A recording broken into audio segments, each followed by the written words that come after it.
Good morning, everybody. Welcome to Solo ReacTalk. This morning, I'm going to be reacting to a video requested by Samar Grewal 929.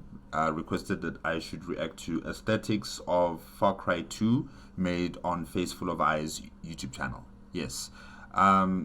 If you want to check out my previous reaction to Face Full of Eyes aesthetics of SWAT 4. Yes, I think it was SWAT 4. Remember that the video reaction as well as other game review reactions are going to be in the playlist card at the top right here. If you want to check out the original video of aesthetics of Far Cry 2 as well as Face Full of Eyes YouTube channel, the links are going to be in the description below. Yes, the Far Cry franchise, I know of it, but I haven't played any of the games. One of my friends some years back did try to introduce me to Far Cry. I'm not sure which one was it. I think it was Far Cry 4, maybe. I remember he was playing in this beautiful tropical island or beach area, and yeah, it looked nice, but I just never got into it, you know. I just wasn't interested. My friend really tried. He really did try though. So yeah, maybe Face Full of Eyes can convince me to, you know, just give it a try. Yeah, through the aesthetics of Far Cry 2. It's a bit older, but yeah, maybe it's more interesting.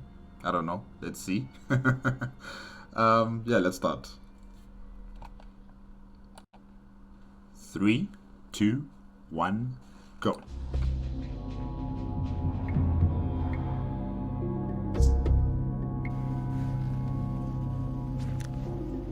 You can't experience the whole video game just by looking at its screenshot. You can't even experience it by watching the whole playthrough on the internet. You can get an idea, a feel for it, but the aesthetical experience comes... Oh my gosh. His fingers. Oh my gosh. From a more complex interaction with the game. Aesthetics of video games emerge from a structure of causality that is built upon certain fundamental elements and consequential choices that follow them. A few simple creative choices that developers make at the beginning direct the rest of the game towards its identity. Here's an example. Developers could decide to set a game in 1950s, which would require imitation of already existing designs. Since object's style embodies the aesthetics of the era, they become pieces of the puzzle that help create a larger, more meaningful whole. Yeah, I mean, imagine you set a game in the 1960s, but then it's got 2004 technology. You know, it would just break that immersion. So everything's got to follow a certain path and understanding and aesthetics behind it, so that it's more believable, it's more convincing. Yeah, unless of course you are creating a universe that is not really based on our real timelines, and it's like an alternate reality where, you know, steampunk type of technology exists with our form of modern technology still, you know, and it has this clash, but it somehow works together, and that will create a different timeline in a different universe that is you know, opposite from our reality in terms of how time or shows how human development has gone through time. Yeah, so everything's got to look you know, in synergy and believable. There is a difference in playing the game with vintage or retro futuristic cars. Since games are usually experienced holistically, every piece of its design matters in the end. The more of these puzzle pieces have a tighter fit between them, the better whole they make, since the same logic applies to weapons, clothes, characters, and so forth. Just by mentioning BioShock or Fallout, you get a certain sense, a feeling about the game and your past experience with it. You'll never forget the way Rapture or Columbia look, the way they visually represent the ideologies they are built upon. Video games are primarily a visual medium, with a focus on interactivity. Therefore, creating unique and coherent aesthetics is a lot like laying a brick wall. Experiencing them is looking, touching, and climbing over that wall, sometimes even destroying it. Far Cry 2 is a game that tries to make everything work towards a Setting man versus nature, aesthetics of depowering, weapons of combat, perspective, framing the experience, anti-villain, wild bunch, plot, morality. unified and greater whole by exposing you to its individual elements. Its aesthetical vision serves as a master to its mechanics and design. The single most important aesthetical choice in video game design is the setting. All Far Cry games or GTA series are essentially built upon the same ideas: action, player freedom, first or third person perspective. But in a location that is recognizable, if I can say that, like Liberty City or Los Santos or Miami. Was it Miami? Was it called Miami Vice, or is that the name of the game? Grand Theft Auto. I can't remember what the name of the city was, but yes, the setting, the locations are very important in Grand Theft Auto. I'm not sure about Far Cry, but yeah, let's continue. Makes them different is whether they are set in 90s LA, 80s Miami, or 2008 Africa. The rest is just neurotic mission givers, better graphics, and bigger worlds. 2008 Africa. What does that mean? Why are the settings for Grand Theft Auto cities that we recognize, but then when it comes to a setting in Africa, it's just Africa? You do realize that Africa is a continent, and there are 54 nations on the African continent. Which country are you talking about? Which location are you talking about in Africa? Exactly. You can't just say Africa. That is so... It's exhausting. It's really exhausting when people just say Africa. Africa's big. Africa's very diverse. The different locations are not all generically the same. So yeah, I'd prefer when games try to make sure that if they are going to be setting a game on the African continent, that they would highlight the location, which country, which region of that country, which city or dwelling or town of that country that is being focused on. Just like when it comes to Grand Theft Auto with their Los Santos or what was it called again? Liberty City, that just look New York, or they look like Los Angeles, something like that. Instead of just brushing the entire African continent as Africa. That's it. No, man. That's not nice. That's not nice at all. Cabela's Dangerous Hunts. At least they told us where, the player character would be situated. In Uganda. In the northern regions of Uganda. I like that. Yes, we know the location, the African continent. We know the country, Uganda. We know the region of Uganda where the game is being giving a setting, and that is in the northern regions of Uganda. It's not so hard to do that, to give the location a far more precise meaning to its setting. Every single detail in the game is dictated by where and when. Cars, weapons, clothes, radio stations, even graffitis in public bathrooms. It represents the foundation for the aesthetical experience. Once developers make this choice of where and when, expanding it is where the look and the feel of the game emerges from. Shooters set in post-apocalyptic dystopia, cyberpunk future, or present conflict can all end up being completely different games, despite similar gameplay, because games are not just systems with fail states, but experiences. GTA 3 and Vice City are at their core games where you get to drive cars, shoot guns, and manage egos. What makes them different is the aesthetics, based on the setting. Far Cry 2 brought a contemporary and realistic setting to the series, making it its core identity for the future and leaving the supernatural aspect to an occasional Easter egg and spin-offs. There you go, we already have a legacy. Africa, the land of human origin. Out of Africa theory is the predominant model of modern human origin in paleoanthropology, according to which modern humans evolved in East Africa 200,000 years ago, and from there populated the rest of the world. It is the foundation upon which the rest of the building blocks rest. It frames every other creative choice. Everything you experience in this game, from variety of accents to deteriorating weapons, to a giant setting sun and thick jungles over the horizon. The color of this location or this setting, it's very uniform. Like almost everything has got the same sort of tone to it.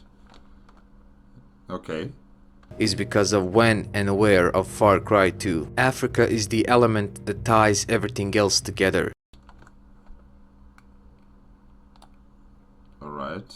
What are the weather, the nature, the soundtracks, the characters, the healing animations, weapon deterioration. Weapon deterioration? Okay. Weapon models, vehicle, clothes, and location. Okay. Frames the whole experience within one frame. You couldn't have a game like this without it. Civil War somewhere else would look and feel differently. African wilderness brings out the... Really? Civil wars in different locations would look and feel differently? I don't know about that. If you're talking about the nature and biodiversity of the different locations, yes, it would make, a civil war feel a bit different.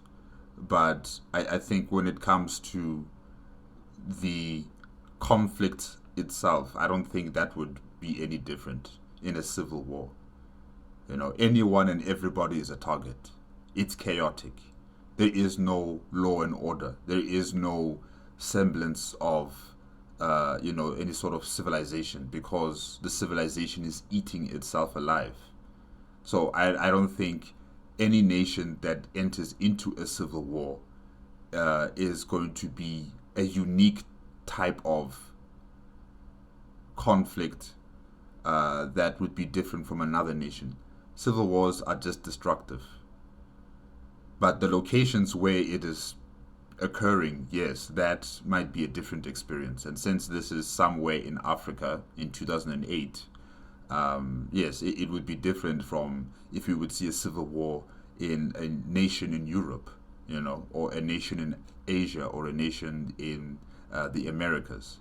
So, yeah, I think in terms of the locations, that would be unique and different, but the symptoms and the effects of civil wars are pretty much all the same. Everybody suffers. Yeah. This classical conflict from literature, which is also the underlying theme of almost all Far Cry games. Man versus nature. And while there are no real threats from nature itself, apart from falling down the hill or getting caught in a bushfire, it still can make you feel its horrible vastness if you find yourself without a car and you have to traverse on foot to the nearest safe house. What is going on with your player character and the arms being broken, the fingers being broken, and then you have to fix yourself? Like, are you some sort of bionic machine of some sort? Really? it's a bit extreme. Yeah, wow.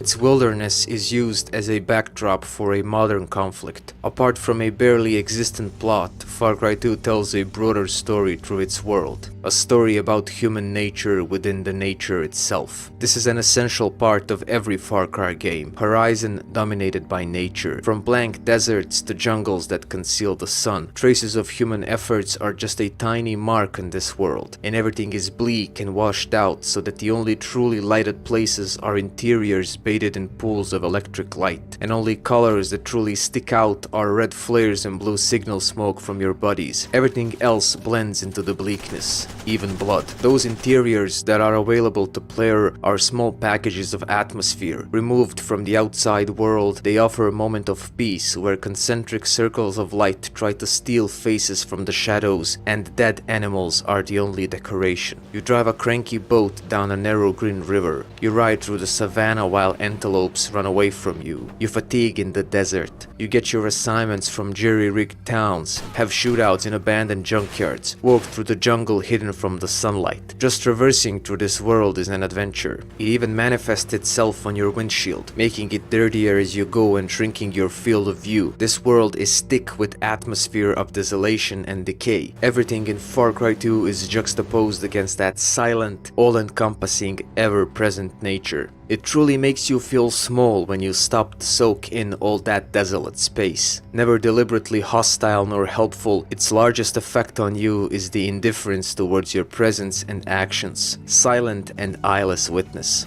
Once the fighting stops, nature and its sounds quickly overtake the scene, asserting its dominance over the ground ridden with corpses. Far Cry 2 desperately needs a plane, so that this world could be seen from another perspective. Architecture is barely existent. What little of it there is reflects the rich history of the land. In Far Cry 2, cement is just a spot of sad human legacy, waiting to be overgrown. Here, the ground devours metal. Bars, mansions, hotels, an abandoned paradise. Monoblock chairs sit lonely on top of destroyed buses. That white plastic chair, a true conqueror of the world. This Yeah, that's true.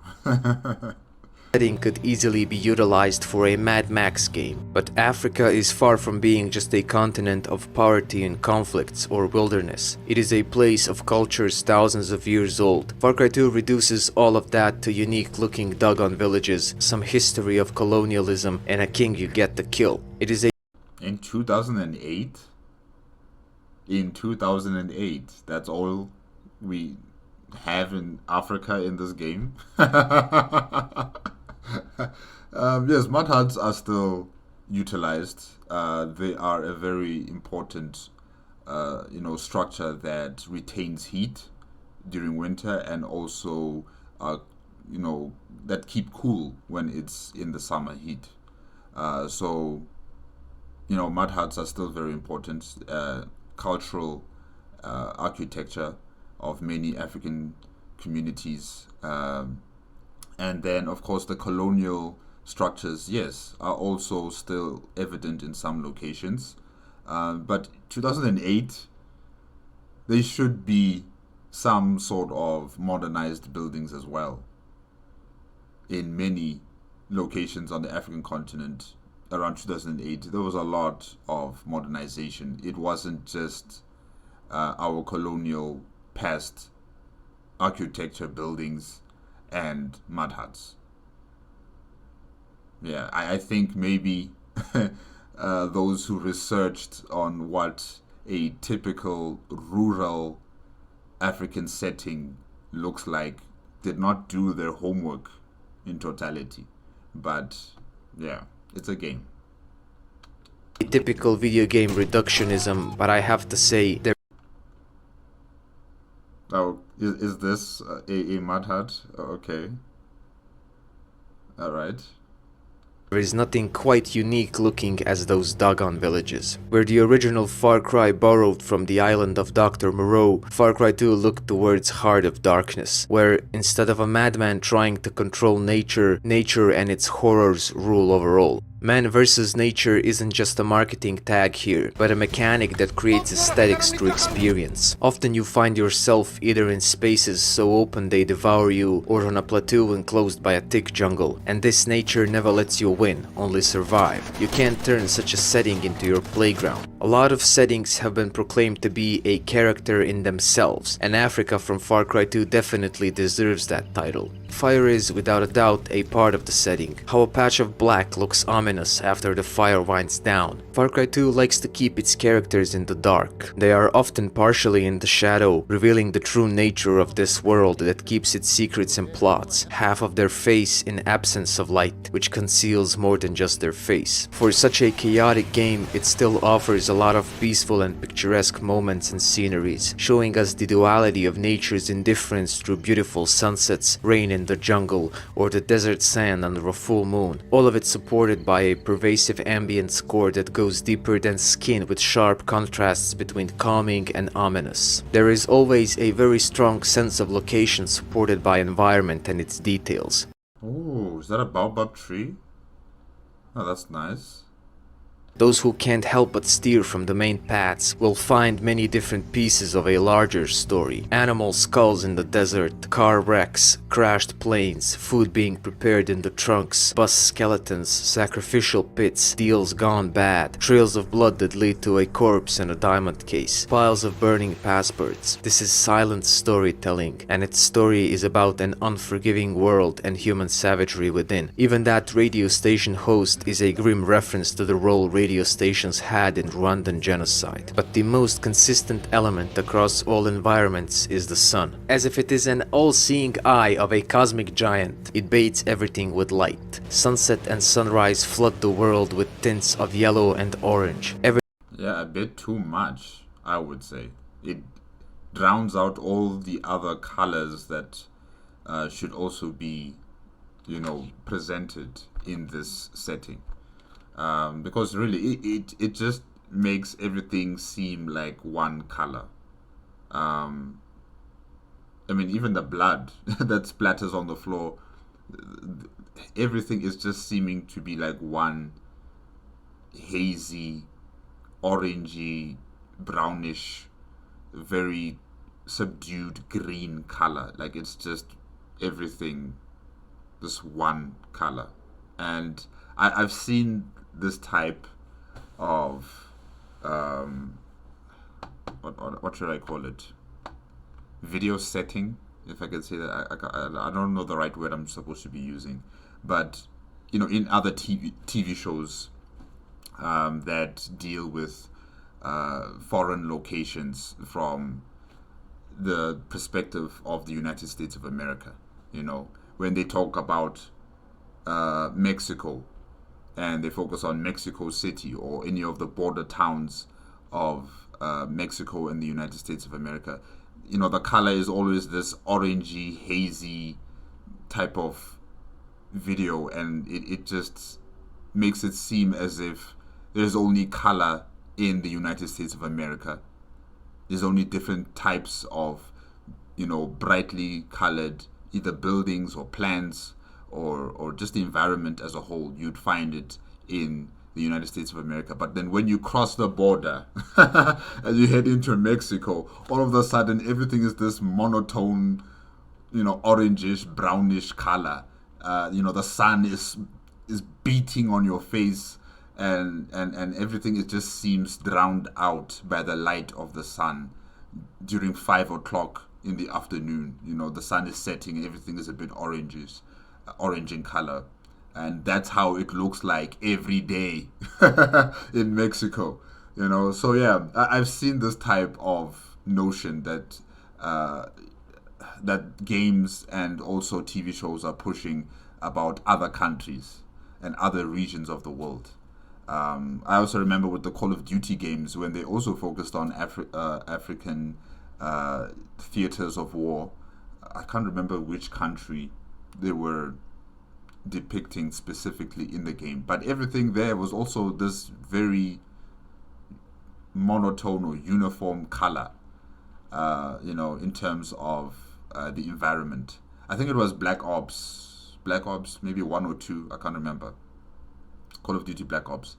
And yeah, the environment, it was just this one toned color. So yeah, I don't know why do they do that. I don't know why do they insist on doing that, but yeah. Everything that's illuminated casts a dark shadow. Metal of your weapons reflect the distant light. Its rays sift through treetops. It mirrors itself on the river's surface. You feel both its influence and its absence. Sun in Far Cry 2 is something you have to experience. Even AI is affected by its setting since enemies become less aware of your presence. Apart from the desert, savanna and the jungle, the world of Far Cry 2 has a lot of interesting locations like old slave outposts, European companies, a castle, dug-on villages, scrapyards, oasis, with styles such as colonial, industrial, shanty-like, and tribal. Those 4 possible starting locations are interesting in particular. A slaughterhouse where flies buzz around drying meat as if it is their kingdom. Lumberyard with piles of logs resting in the sun. Fishery with dead fish piled on top of each other, staring into nothing with their dead eyes. And cockfights with an improvised ring for them to hurt each other. Things die in all 4 places. It feels like foreshadowing of what's to come. Shifting the paradigm from the original Far Cry, instead of fighting man-made monsters, you fight just men. Far Cry 2 does not run away from the fact. Oh, Far Cry is not like a story continuation. It's different stories. Like Far Cry 1 had a completely different story from Far Cry 2, and Far Cry 3, Far Cry 4, 5, and 6, and further on. All of them are just their own unique stories. Oh, okay. That millions of years of evolution are stronger than a couple of thousands of years of civilization. They recognize the fact that there is within a man some kind of primal animalistic energy, survival of the fittest, the will to power, Thanatos, dark side of the human nature, whatever term, description or euphemism you find convenient. And when the periodic ritual of bloodletting starts, it manifests itself in all its vicious glory. They don't necessarily show it on such a scale, but it is implied. War here is an unseen character. What they do show is violence wrapped inside politics, and the result is grotesque. There is no glory of Call of Duty in Far Cry 2. War is dirty, absurd, immoral. There is no good. Oh, good. It's good that, in this game, they show you what it really means when there's a civil war, when there is conflict. There aren't any good guys. In Call of Duty, you are supposedly the good guy, defending empire against the terrorists, against those that would be against the interests of your country. You are fighting against those people. But at least in this game, it shows you that, there aren't any good sides. I'm just wondering, what is your contribution to the chaos in this game? Yeah. Side here, no victory worthy of celebration. This manifests directly through both faction missions and combat. Just one human being against the other. Failed government and civil war bring specific aesthetical elements, forcing certain experience on the player as a result. Instead of climbing the hierarchy of power, there is no hierarchy. Instead of making lasting friendships, you get to be used by both sides. Instead of being a hero or a villain, you get to be a mercenary doing good, bad, and everything in between. It's easy to let the player loose on Nazis or terrorists, but how would you do such a thing in a civil war you do not understand? This game simply does not offer power fantasies. It's man versus man all the way, and who gets to decide who's right when there are no good guys nor winners. You don't get to decide who's right, you just get to see how hard the choice is. In most games you can clearly distinguish heroes and villains, sort them out in your head, point your guns towards them, and know how you should feel once they're dead. In Far Cry 2, there aren't a lot of people whose death should make you sad. At the core of every conflict is just man versus man, 2 life forces trying to render the other one dead, hoping to build an empire on a pile of their bones. Leaders and captains wear distinctive clothes to make them more personalized and memorable. Apart from that, everyone else are just generic models, so that United... Wait, what? APR, People's Power, okay. There was another poster. This man, 2 life forces trying to render the other one dead, hoping to build an empire on a pile of their bones. Leaders and captains. Oh, wow. Okay, those posters, I can't really tell what's written on them.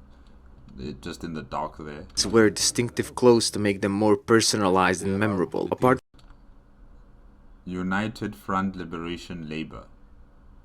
Okay. United Front for Liberation Labor. Okay. Oh, for Liberation and Labor. Okay. Sorry, the smaller words there are just a bit hard to read out, but okay. All right. From that, everyone else are just generic models, so that you don't face someone menacing or unique. There are no interesting characters to kill. You are only a part of the problem in all of this, and you're neither its cause nor solution. You bring your fair share of pain and suffering, but you never go above that man versus man dichotomy. Oh my gosh. Money is a strong motivator, even in fictional worlds. A reason to do things, means to acquiring better equipment and therefore better position in the world. Video game currency is also a chance for designers to think up something creative which reflects the aesthetics of the game as a whole. There has been a lot of video game currencies over the years, usually just cash bundles, golden coins, money bags, and other more or less symbolic ways of representing value. But Yeah, I remember in what was it, Metro Last Light, they trade with bullets as a form of currency. Yeah, so yeah, it's very interesting, and because bullets are valuable as a form of economic system, but also valuable in terms of utilizing them for weapons to defend yourselves against other human beings or against the mutants. Yeah.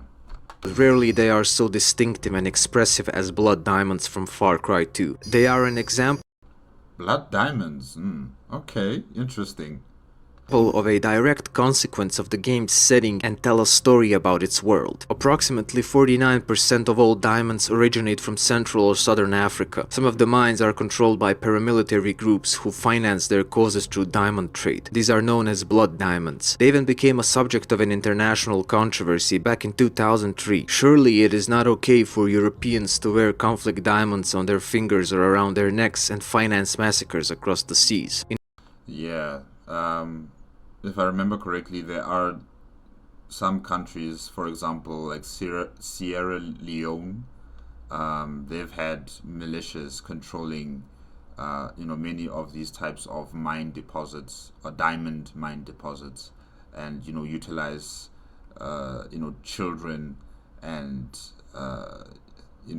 just people within a certain community. They would use them. They would use them as slaves to mine out these resources, and there would be conflicts over the territory, of where the mines are located, and also it would fuel the sectarian conflicts happening in the country of Sierra Leone. And you could also say, for example, another country like the Democratic Republic of Congo have also had their fair share of chaos and just bloodletting because of this need for resources, no matter the cost, for their own political gain, economic gain, or just utter chaos in some regions of the Democratic Republic of Congo. And those conflicts are still occurring even now, and you also have to involve Rwanda in that type of situation. They are also investing their military and economic and political interest in the destabilization of the Democratic Republic of Congo so that they can extract the resources from that country and put a plaster on it and say that it's their resources. So yeah, there's a lot of these types of conflicts that are happening across the continent, not only for diamonds but for other resources as well. Many nations are definitely blessed with these resources. The issue is, the governance structure of these nations are sometimes very weak or non-existent, or have been influenced or manipulated and controlled by far more powerful nations. So yeah, we're still dealing with these types of situations on the African continent. Yeah, it's sad. It's really, really sad. In other video games, there are large spinning coins, bundles of cash on the pavement, bags filled with money in vaults. But in Far Cry 2, the only currency worth anything are the diamonds. Inflation can kill money overnight and turn it from state currency with a face of a national hero to toilet paper or timber. This is Yes, definitely. Zimbabwe, yes, a nation in southern Africa, has also experienced, I think it's hyperinflation. Yes, it's called hyperinflation. Their money, the Zim dollar, became worthless overnight. Well, it wasn't overnight. It was a long process. Due to economic stagnation, due to sanctions. Their economy tanked, but it did take time. But their currency also went into a hyperinflation to the point where it became worthless. And people had, what is it, $10 billion Zim dollar bills, banknotes, or they had very out of this world money notes, and essentially they collected them, they stacked them up, because there's no use for the money anymore. Everything is just, it just doesn't work anymore in terms of the currency. It just didn't work anymore. People just started collecting these banknotes, and they utilized them for other purposes, like toilet paper, probably. So yeah, there is a country on the African continent that has experienced hyperinflation to the point where their currency was worthless, and you could use that paper for something else. Yeah. It's another story told through currency. Our money is worthless because it's just a paper with a human face printed on it. What holds value, despite the war, is a natural resource that people all over the world consider valuable in itself and not as a representation of value. Nature dominates again in the world of Far Cry 2, and once more it is through indifference to human affairs. And there's no reason to think about all those ways to cut a diamond. Someone else down the line will take care of that. These are rough, just like the game itself. From illegal mine shafts where slave labor is utilized, through criminal hands and black markets towards European jewelry shops, where their price suddenly jumps. From there onto fingers and necks, then towards the controversy, all the way inside Far Cry 2. This is an example of a narrative iceberg which Hemingway borrowed from Freud. You are exposed directly to a single feature like an in-game currency, which is nothing new nor special, but what it represents is far deeper and more meaningful. It just takes a player to unlock this additional layer of the story. This brings to mind new monetary system from Fallout games, where you get to collect those washed out pre-war dollars from safes, but use caps as currency instead, since paper money is worthless. Throughout the whole game, your only motivation is financial gain. The only way to spend it is to buy better weapons. An inescapable vicious circle. But one singular effect that African setting has on the whole game, one that unifies the whole experience, is the element of depowering the player. And diamonds are slowly but surely are losing their relevance in the consumer world, if I can say that, because synthetic diamonds are fast taking over the market in terms of consumers wanting to afford these gems. It doesn't really matter whether it's fake or real, as long as it's affordable to for their purchase. And synthetic diamonds also look extremely believable. I mean, not everybody is a diamond expert who has those tools to discern whether this is a real diamond or not.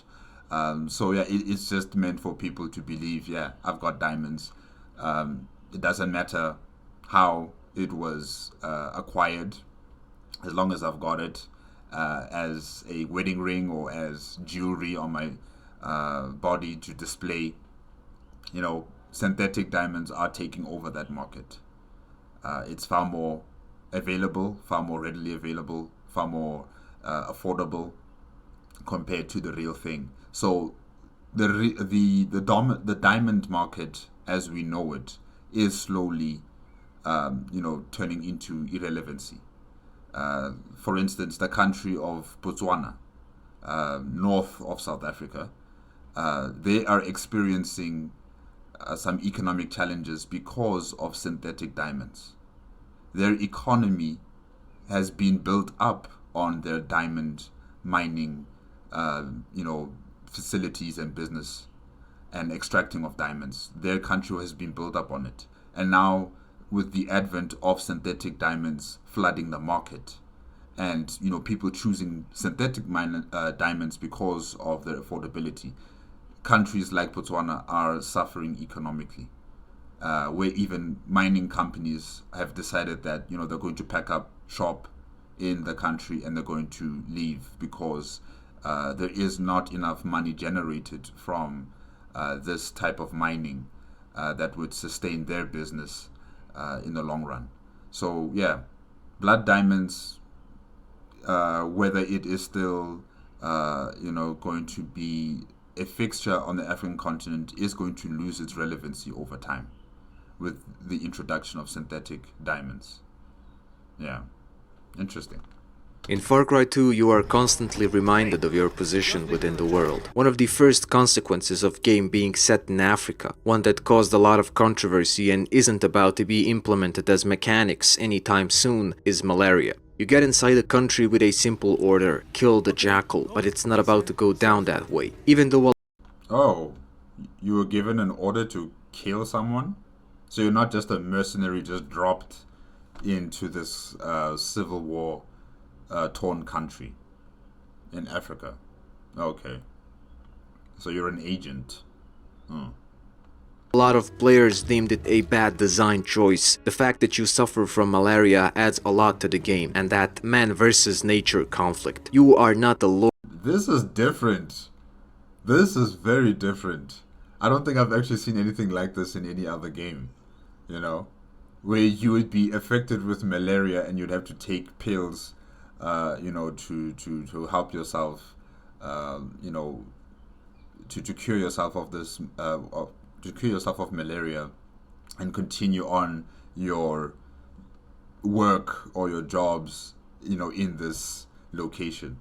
Yeah, I don't think I've seen anything like this in any other first-person shooter game or third-person shooter game. Nothing. Yeah, this is unique. Lord of death in this game, and even if you bring death to others, its original source is outside of you. This is atypical for an FPS. The fact that you may start to fatigue in the middle of the battle or a car chase puts you in a humble place from the very beginning of the game. You are just a human being in the middle of a war, with a sickness as a shadow looming over your head at all times. It's not like Call of Duty where you just storm in, kill everybody. You're Superman type of person, you can get shot, but you'll be fine after a few minutes. No, in this game, you can contract malaria. And you can probably die from it in this game too. So yeah, that's amazing. And when you think about it, it really is humbling, since being bitten and disadvantaged by a creature so small and insignificant goes against the very principle of a first-person shooter where threat is usually measured by size or numbers. In Resident Evil 7, your hand gets sawed off at the very beginning of the game in a violent and visceral sequence, but Whoa. as soon as you wake up, it's stapled back. Fake danger, false threat. Malaria is there to stay, on every copy of the game, physical or digital, forever. To put an enemy inside of you, instead of crocodiles lurking below the surface, is an Oh gosh. That is scary. interesting choice. Now, What game is this? Is this still... No, I don't think it's Far Cry. Which game is this?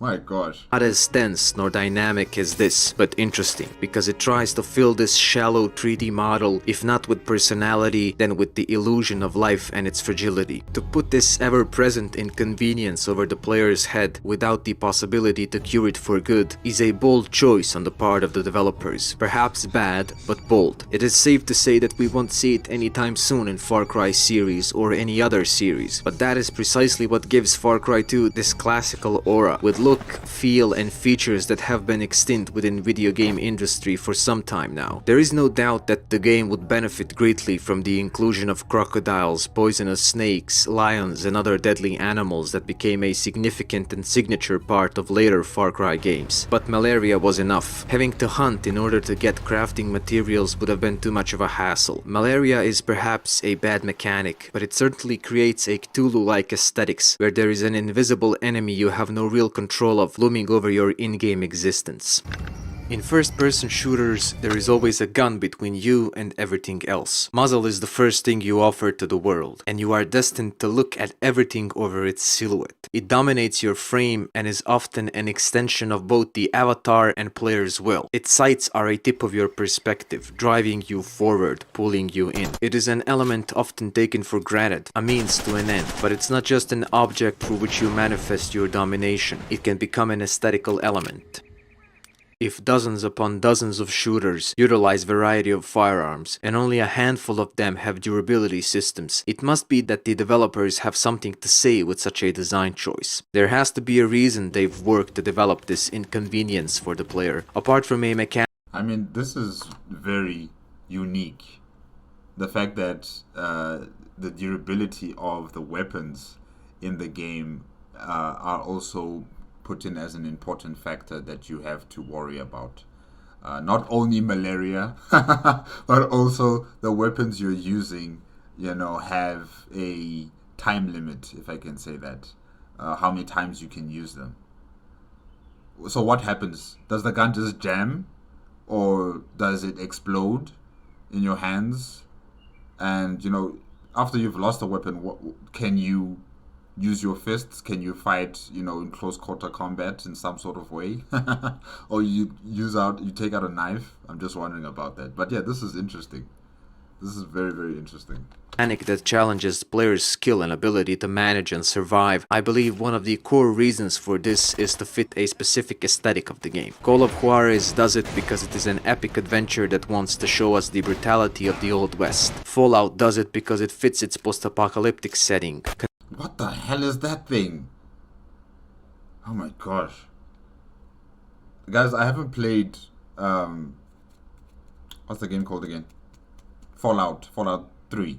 I am going to play it. I have set a date for me to play the game, and you guys are going to be able to watch it live when I do start playing the game on YouTube. But yeah, what was that creature? What was that thing? Oh my gosh. I'm worried. I'm really worried. But I can't wait. I can't wait to play it. I can't wait to play it. Condemned Criminal Origins does it because survival horror benefits from feelings of tension and helplessness, and Far Cry 2 has the same because you are in a failed state in Central Africa in the middle of a civil war with an influx of used weapons and an environment that doesn't care about your equipment. A failed state in Central Africa. Okay. Oh. Alright, sorry, that was an alarm clock. So, could it be the Central African Republic? Because there is a country named the Central African Republic. It's to the north of the Democratic Republic of Congo. Or is it Chad? Or is it maybe Mali? Or is it Sudan? It could be, situated in Sudan. Maybe. But yeah, either Central African Republic, or Chad, or Sudan, or maybe even Niger, or Mauritania. But I think Mauritania is too much to the west for it to be in Central Africa. So yeah, not Mauritania, but definitely maybe Chad, Sudan, the Central African Republic. Yeah. Rain, humidity, dry air and dust are a part of this setting, and it reflects on your weapon. Every time you look at that ugly rusted metal in your hands, you are reminded of where you are. Every time a gun jams on you in the middle of a firefight, you know you are vulnerable. And when it explodes in your face, you know there are unseen... Wow. So it does jam and it also explodes in your face. Okay, I like this. Yeah. It puts a bit of spice in the game. Yeah. Give you a bit of a difficulty, in playing the game. You don't just go through the game killing everything, no problems. No, you will have problems. You will have the gun jamming. You will have malaria. It's very interesting. And also, it might be a bit frustrating for people, definitely. Forces in this game that are stronger than you and affect you. Aesthetics mask code and systems and create an experience. Other FPSs rarely offer this. A True, very true. Very few. gun is a gun and not an object that tells a story. Just imagine experiencing that, a firearm blowing up in your face. And in a first-person shooter, that genre with a long history of being blamed for corrupting teenagers and inciting real-life violence. This game goes against all established conventions. You don't get to lose your firearm inside a world where everything points its tooth and claw towards you. That is a creative risk in order to stay true to the overarching vision. This is perhaps the closest any first-person shooter will ever come to being a survival game. After your avatar nonchalantly discards that useless metal to the side, you are left with the question, how is it possible that a first-person shooter treats its guns like this? The panic you feel the first time, the disbelief, the shock, the excitement. What I think for me it would be the shock and the excitement. I wouldn't necessarily be panicking, but I would be shocked. I would be I would be laughing, just to see the gun explode in my hands like that. Like, wow. Wow. What is the point of a game when it makes its core elements so weak? It doesn't care if you are in the middle of the shootout. It doesn't care if your other guns are jamming or if they are useless because you decided to play with a different loadout. It is not accustomed to the power of firearms in an FPS to this extent. It seems to me that even reloading is becoming a nuisance these days. Technically speaking, it is possible to be left with just a machete, which would make the game a glorified walking simulator. It's strange no one has made a playthrough of Far Cry 2 with just a machete. I mean, people have done crazier things. Even the golden AK explodes eventually. That ultimate concentration of power in shooters. The golden gun. Nothing is sacred in Far Cry 2. Even Fallout, Nice. where this mechanic fits post-apocalypse brilliantly, had the option to repair a damaged weapon in case you were emotionally attached to it, which is a repeating second chance granted by developers. The game still features mounted guns that are brutal manifestation of power, but even those can get destroyed or overheated, and even getting yourself behind one of these doesn't make you completely untouchable. To make weapons so unreliable and dispensable in a first-person shooter goes against the very principles of the genre, but it seems that this feature has pretty much died with Far Cry 2. It features visual firearm deterioration on a spectrum with complete destruction at the end. But it also just tells you that, this gun has been through a lot. It has been used by multiple people, and the moment it was dropped into this civil war, it was on its last legs. The guns are telling you a story. They've been used in other conflicts, maybe across the world, until they were imported into this civil war.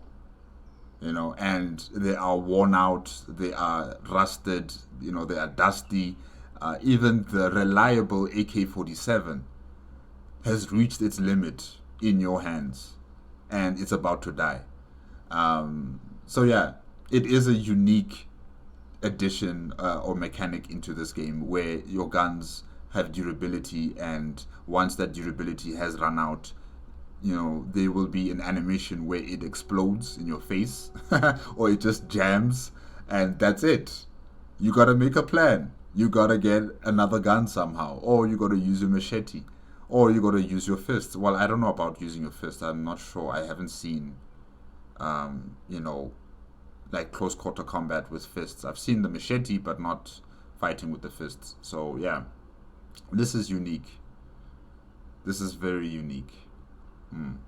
The newly bought weapons have scratches, fading finish, and show signs of considerable wear. With use, they start to look dirtier and rustier, which is far more dynamic than just a dangling sling or swivel. The fact that some of them weren't in excellent state to begin with, just look how many scratches there are on this Uzi, tells. Yeah, that's why I'm saying it tells you a story. It tells you that this gun has been held by multiple people before it was held by you. You don't get everything new like you're in Call of Duty, where you get brand spanking new weapons. They are flawless. They work until you're done with your mission. You know, in Far Cry 2, it seems like these guns have been through a lot, and you know they're on their last legs, and they appear in this, you know, uh, conflict setting in this country, and you know you are using them for the last time.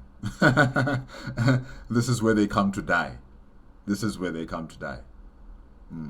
Story that fits the core narrative of the game. These are used guns, smuggled in from countries where war has already ended and have already seen considerable action. To think that people have already been killed with those guns you use is outright bizarre. A single tool used by many hands in different conflicts to kill regardless of race, religion and ethnicity, and it does its job flawlessly until it stops working in your hands. Video game arsenals have been dominated for the most part by the inescapable realism and necessary sensationalism, which meant that Glocks and Gold Desert Eagles had to end up in the same inventories. Far Cry 2 does not escape this. It walks a fine line between realism, artistic license, and pure sensationalism, but it doesn't move too far away from the convention. There's still Uzi and Mac, AK-47 and M4, the overused Makarov, RPG, and the rest of the usual suspects already seen before. But there are oddities like the mortar or the dart gun. There are some purely aesthetical choices like the lesser-known Star instead of the 1911, an alternative to Classic, or the improvised explosive devices instead of C4.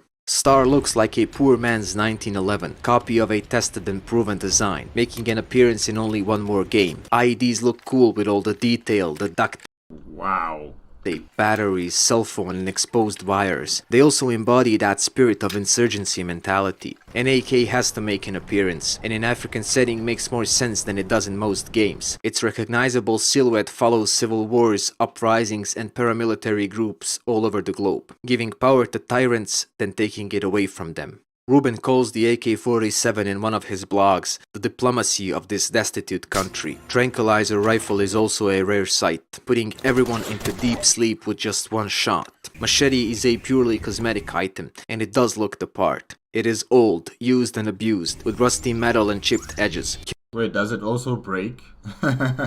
Carried over from the original game and turned into a signature weapon of the series. But by far, the most bizarre thing considering weapons is that, since we know at the end that arms dealer is connected to Jackal, you're picking up or buying Jackal's merchandise the whole time. This I'm hearing this Jackal character a lot. I think they really do feature prominently in this game. And I think, you know, your character player is tasked to kill Jackal, right? Okay, so I'll just write down his name here, Jackal. is another example of the iceberg narrative. A weapon isn't just a weapon, it is a storytelling device. On the surface, it is just a 3D model, but on another level, it is a gun smuggled in by the Jackal that ended up in your hands, Wait, so Jackal is a weapons smuggler who operates in this country.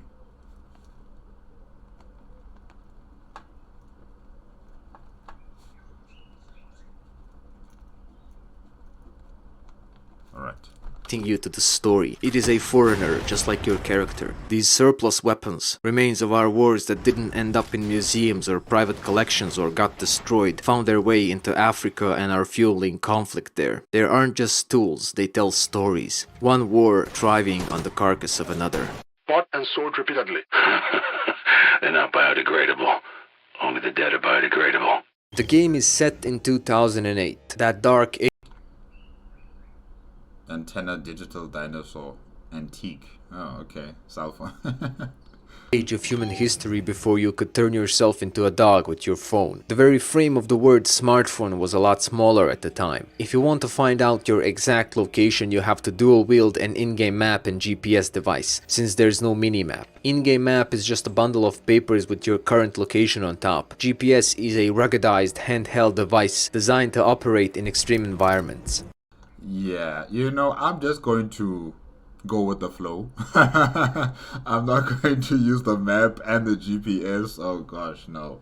I'll just go with the flow and I'll try to remember the different locations. If I do hit a roadblock, then okay, fine. I will use the maps and GPS.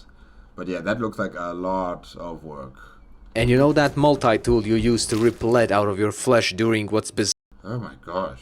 bizarrely called healing animations. It's actually a part of the IED set. If it's good for twisting wires, why not operate on yourself with them? Ratchet has a cool animation in one of the buddy missions, where you get to slam it against a valve on a gas canister, and features unique repair animations for different vehicle types. All of this diegetic working equipment and animations make you more of a grunt and a working stiff than a warrior. Whenever you create a dynamic system within an open environment, there is potential for things to get interesting. From a goat simulator to first-person shooters. Mechanics themselves are rather simple. Different gun models have different stats and magazine capacity. Special weapons allow for a stealthier approach or ranged combat. Firearms condition impacts, jams and malfunctions, eventually causing them to blow up. Fires can be started on purpose or by chance. Malaria attacks happen every 30 or 40 minutes. All of this multiplied by players' personality, playstyle and skill in order to produce a variety of outcomes and experiences. This is emergent gameplay, where simple mechanics create complex situations through interaction. It tries to imitate nature. A single speck of sand couldn't create such imagery, just like enemy AI doesn't constitute the whole of Far Cry 2's combat. Being able to cut down individual branches with bullets is a rather meaningless feature on its own, but once you experience a shootout in the middle of the jungle, it becomes obvious how this attention to detail adds to the experience and immersion. Here I was attacked by gunboats. I didn't feel like returning fire, so I just kept on going, but an enemy started firing at me with a rocket launcher and destroyed my boat. I got out and I got an idea. Rockets fly past you relatively slow, so you can dodge them. One of them flew inside the river right under one of the boats, creating an example of a somewhat goofy emergence. Aggressive enemy AI, rocket launcher specifics, and patrolling boats behavior are all separate elements. Player's existence creates an interaction between them. A more serious example is gun jamming on you while you try to finish off a wounded enemy. It creates an emotional reaction. I was preparing for a final blow and the game forced me to run for cover and unjam the gun. None of this is actually scripted, it just happens as a result of an intelligent design. Combat experience is just the final layer of the shooter, culmination of game design, a whole that is greater than the sum of its parts. Locations are designed in such a way that supports different approaches and weapon loadouts. Gun blazing or sneaking in, sniping from afar or setting everything on fire. A guy shoots at me with an RPG. I try to return fire with a grenade launcher, but it's out of grenades. I switch to shotgun, but it jams just as another rocket is fired. I clear the jam.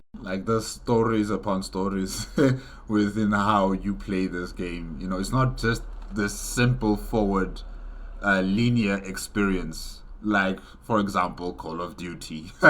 You know, everything works. Everything is where it should be. It's in place for you just to progress without any problems, without any hindrance. But here there is problems. There are situations that need to be dealt with before you are able to overcome your enemies. And yeah, that's interesting. That's really a unique experience compared to other first-person shooter games. Yes, there will be people who will feel frustrated with that, but you know, I think that's what gives this game its charm, is that, you know, there is no straightforward path to victory here. You know, there is no straightforward path to your survival throughout the different types of conflicts that you enter into. You know, you will have to be quick on your feet. You will have to think about alternatives and how you're going to defeat those who are trying to kill you. And, you know, that just gives you what a real conflict could be about. You know, how you'd experience a real conflict. It's not like in Call of Duty where everything is handed to you and it's efficient and it's prepared and you don't really have to worry about other external factors. In a real conflict setting, it's kind of like this. Although I don't have any experience when it comes to conflicts, but I do believe that this is far more believable. You know, it's not a straightforward path. It will be difficult, and you'll have to find ways to, you know, find the answers to your problems. And down the barrel of a gun is not always going to be the most efficient solution at the time, because of circumstances, like the gun jamming. Yeah.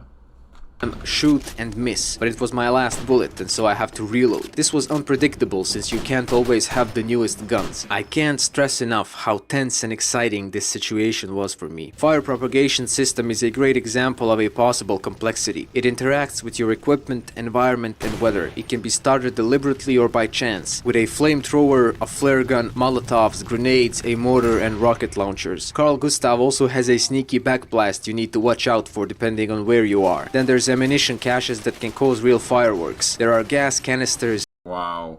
gas stations, barrels, lamps, but enemies have grenades and rocket launchers as well. All of this can affect the combat immensely, turning fire into a master or a servant, regardless of your intent. Wait a minute, you took a direct hit from that rocket launcher and you survived?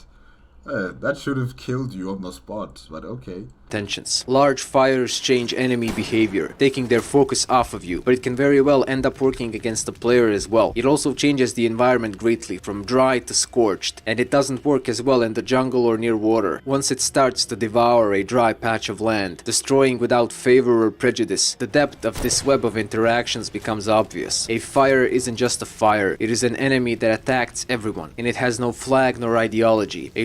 The fire is not an enemy. It is what it is.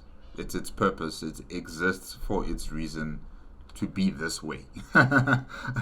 So yeah, it has no friends. It has no enemies. It just consumes. It's just fire.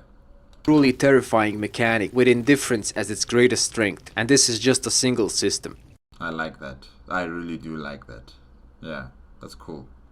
Emergent gameplay requires adaptation. You can still plan and try to execute, but so many systems conspire to make things difficult for you. It forces adaptation as a playstyle. It's like some digital Darwinism where adaptation is the only rule of the land. This results in a lack of clear hierarchy of dominance. Nothing is written in the stone since too many factors you don't have control over affect it. Chain of reaction is never the same. A large fire might end up as a sole winner from time to time. We've all felt that emotional landing once the game is mastered and gameplay becomes simply crossing chores off the list. Far Cry 2 does its best to prolong that feeling. Its systems will constantly interrupt your plans, challenging the conventional player dominance. While other shooters let us experience power we don't have in real life, Far Cry 2 teaches us the depths and randomness of power. Because of this, game almost feels alive. You can plan, but nothing guarantees the execution of those plans.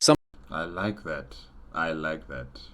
Something lurking in the game's code challenges you, which leads to an interesting spectrum of possibilities and a more memorable gameplay experience. Indeed, it doesn't take too much searching online to find a lot of wild stories from Far Cry 2 fans that had never happened during your playthrough. I had similar combat experience only in Worlds of Stalker games, and to even have to bring up Stalker while talking about a Far Cry game is weird enough. When you reload a checkpoint in Far Cry 3, you're either going to go in guns blazing or utilize a stealthier approach, but for the most part the experience is going to be the same. Nothing really emerges out of its systems. Randomness of Far Cry 2 reduces such repetitive dominance. Since there's no minimap, you have to stay alert in combat, but the fact that some of them actually get inside a vehicle and try to mow you down while you're exchanging fire with others is uncanny. You have to experience this artificial viciousness. Like, wait, which other game does something like this? Which other game does something like this? Something similar to Far Cry in terms of the NPCs or the mobs just taking vehicles and trying to run you over and then come out of the cars and then they start shooting at you. I'm trying to think. Okay, yes, maybe like Grand Theft Auto, that does happen. You know, that actually does happen. But it's really still a very unique and special type of experience with any sort of first-person shooter game. You know, where your opponents would start driving a car trying to run you over, and you know they still get out of the car and still try to shoot at you with their weapons. Yeah, that's still a unique experience, I think. Game should have a dog-eat-dog as a tag, or Darwinism instead of survival. Game design is almost anti-fun, but it's already been proven that there's place for it in video games, since anti-fun can be a lot of fun, just like not every book or film is fun. Perhaps some players are tired of domination, and your buddies aren't spared this brutality either. The way they die just states even strongly how meaningless everything is in this game. Oh, you have friends? Get there in time and you just find a unique character model on the ground surrounded by other less distinctive mercenary corpses. No theatrics, no cutscenes. In other games they prolong this finality or exclude permadeath completely. Especially harsh situation is when you get there in time but don't have any morphine left, so you have to watch them die. Another important thing is that Far Cry 2 goes beyond players' personality. We all carry a set of traits that are consistent through time and space, and they make us behave a certain way. Different personalities prefer certain playing styles. This becomes obvious in any open-ended game, but it seems like the protagonist or the player character does not speak. The person seems to be muted. Therefore, we're only going to be hearing from the other NPCs or mobs, as they're talking. But then, you as a character, you're muted. You don't speak. You're the silent type. You're just going through it all, accepting missions. You don't really have the option to decline. It doesn't seem like you're here to investigate Jackal before you try to kill Jackal. So yeah, it just seems like you're the silent, muted player character. There's no speech bubble or conversation choices. I haven't seen anything like that here. Okay, interesting. systems in Far Cry 2 often interrupt your natural leanings, forcing you to adapt to its dynamic world. This is why combat in Far Cry 2 is so exciting, because it goes from ordinary to formless in seconds. You can't keep on reloading your gun after every shot. It breaks your OCD patterns with emergence. Far Cry 2, like majority of other shooters, offers a challenge. It's just that it approaches the idea differently. You don't get a sense of reward for carefully planning and brutally executing your plan, but for surviving an unpredictable chaos. If you dominate in combat too often, any tension will disappear from it and gameplay will feel more generic. But all of this isn't just about the challenge. It is just another example of how mechanics create aesthetical experience where there's an underlying theme that unifies them. Adapting to emergent gameplay of Far Cry 2 results in one such experience. Dynamic, unpredictable combat where it's easy to get your health halved by a shotgun blast. Reinforce your underdog status. Your pretensions are challenged mechanically and thematically. Violence in this game is not stylized nor choreographed. It happens with its own chaotic logic. This randomness takes meaning out of it. You are not a hero of the story. You do not dominate the environment. You don't get to leave a single significant mark on the whole game world, and you're not the only predator in combat. It all fits together. NPCs aren't just meat for your bullets. They are aggressive. They seek you out. They want your digital blood. They're prepared to run you over. So yeah, I believe it, definitely. Think of how often you end up pulling their lead out of your flesh. They've really mastered this random, indifferent, casual, non-sensational brutality that doesn't glorify anything. Shootouts don't make you feel powerful, only skilled and sometimes lucky. There is a certain bizarre brutality in AI's behavior which reinforces that dog-eat-dog aesthetics. They try to run you over with their car as you're busy fighting their friends. They fire rockets at you inconsiderate of the environment. And if they are gravely wounded, they make a last stand, pulling out their sidearm and waiting for a chance to take you down with them. Wow, I would expect them to ask for mercy. I yield, I yield. Oh gosh, Skyrim has really ruined me.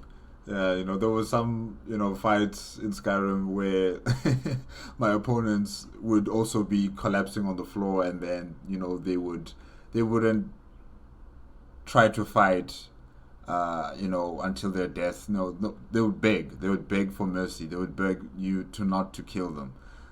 So yeah, I yield. That's what I'm expecting. But no, in Far Cry, they give them, the NPCs have a last stand, or the mobs have a last stand. They are not here to ask for mercy. They are prepared to die for their cause, whatever it might be. Yeah.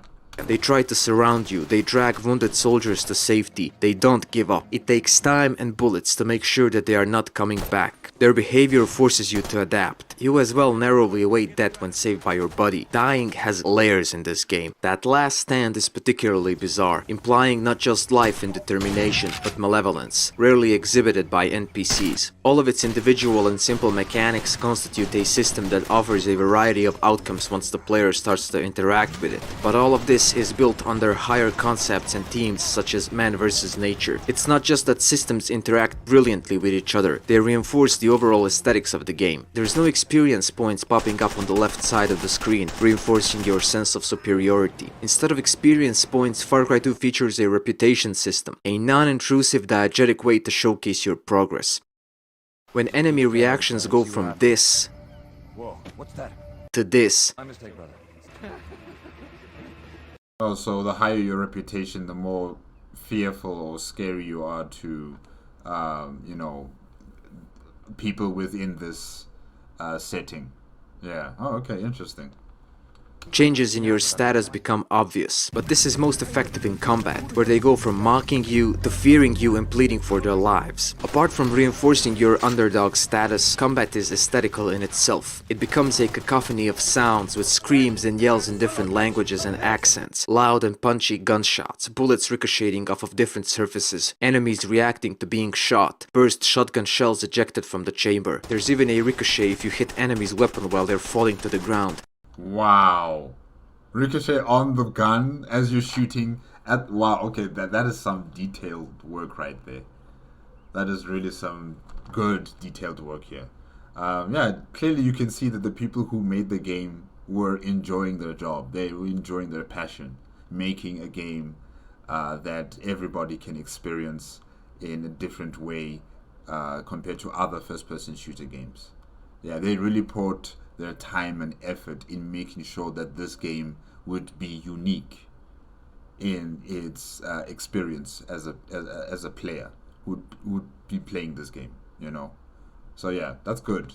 That's really good. And rapid fire creates double vision of your iron sights. The level of attention to details is sometimes scary. Exploding ammo boxes can kill you if you get too close. Gas canisters spin out of control when shot, setting everything on fire. Especially bizarre is the behavior of rockets once the weapon starts to deteriorate. They fly regardless of your aiming.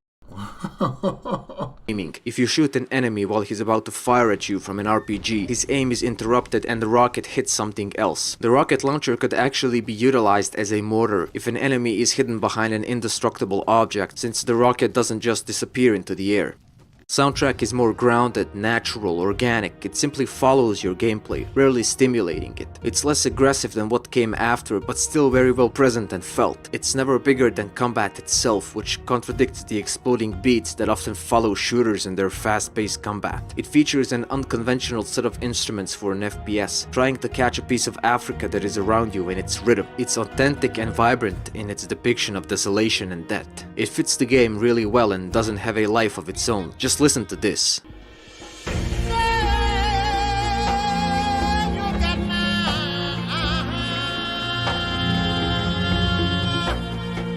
Is this like the opening soundtrack for the start menu of the game?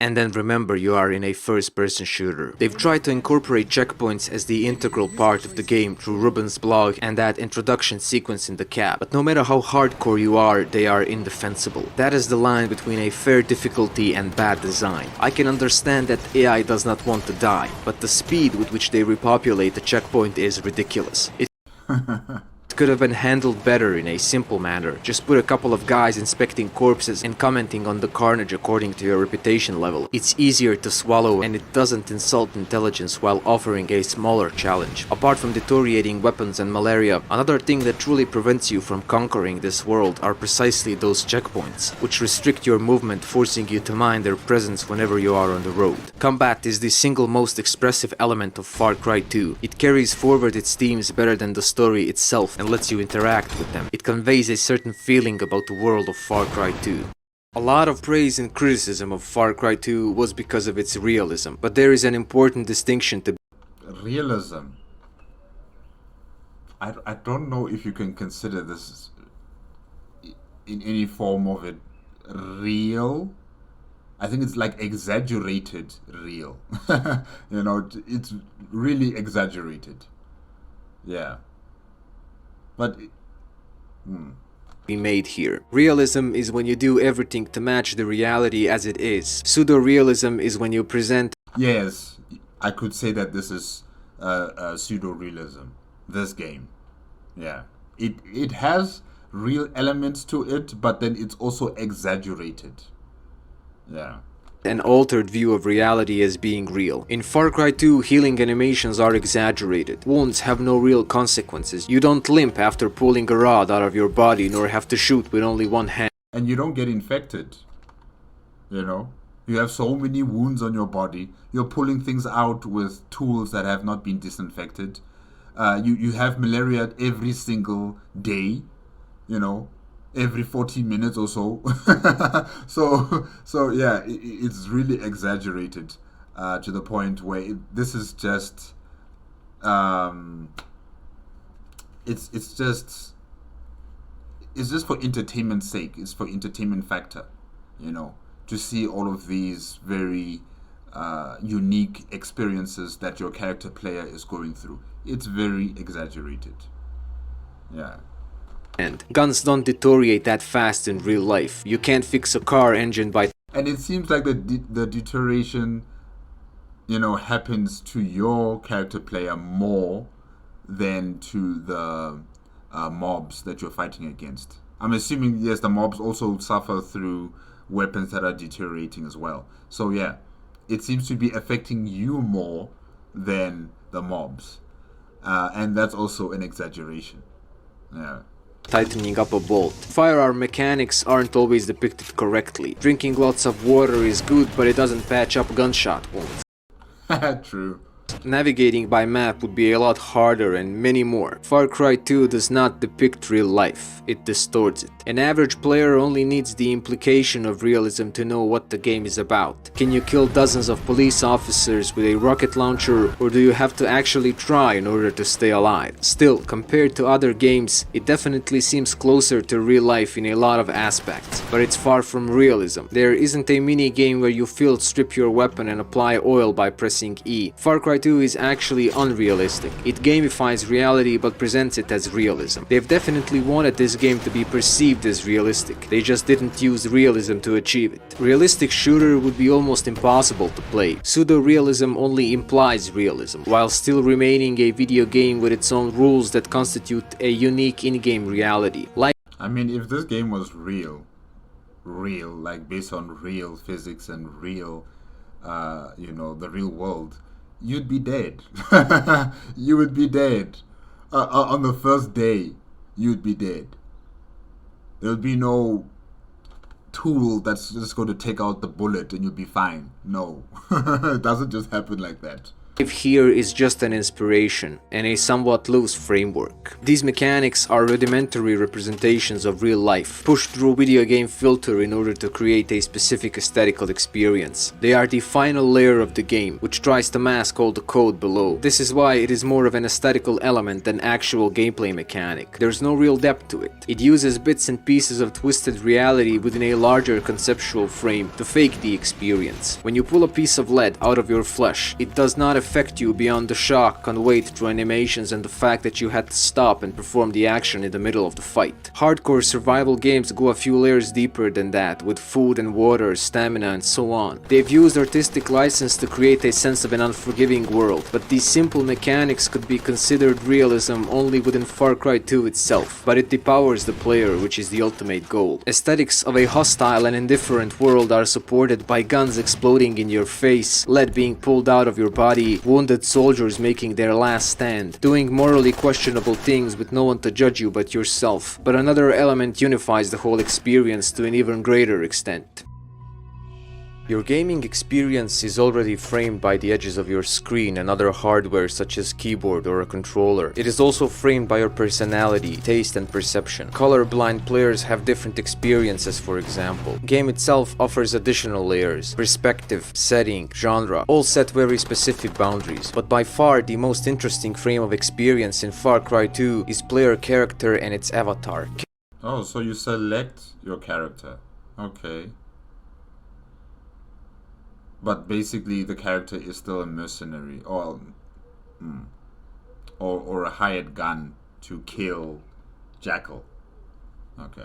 Character provides a backstory, offering a chance at role-playing by assuming the role of a mercenary, while its graphical manifestation frames your interaction with the world. Far Cry 2 approaches first-person religiously. It does break up the gameplay with cutscenes taking control from the player, but it doesn't take you out of Avatar for their duration. Other than that, and loading screens, the only way to escape the world of Far Cry 2 and break out of character is to fall unconscious, sleep, exit, or finish the game. But there is still a question: where is the character during a loading screen? If only loading screens could be eliminated, then the experience would become a single uninterrupted timeline that never broke the bond between the player and the avatar. First-person perspective offers a less characterized avatar, but more of an intimate connection with the world. It naturally fits certain experiences, and Far Cry 2 is certainly one such experience.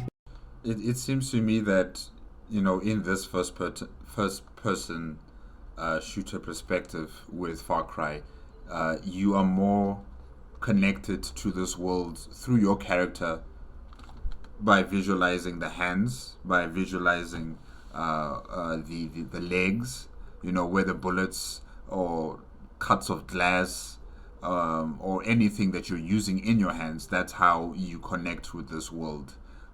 You don't see yourself, and it seems like you also don't hear yourself in this game, or should I say the character. You don't hear the character, you don't see the character's facial expressions. Everything is focused on a first-person perspective. So the only things you are connecting with this world are your hands and your legs, as you operate on yourself, taking out bullets or glass. Yeah, that's interesting. Very, very interesting.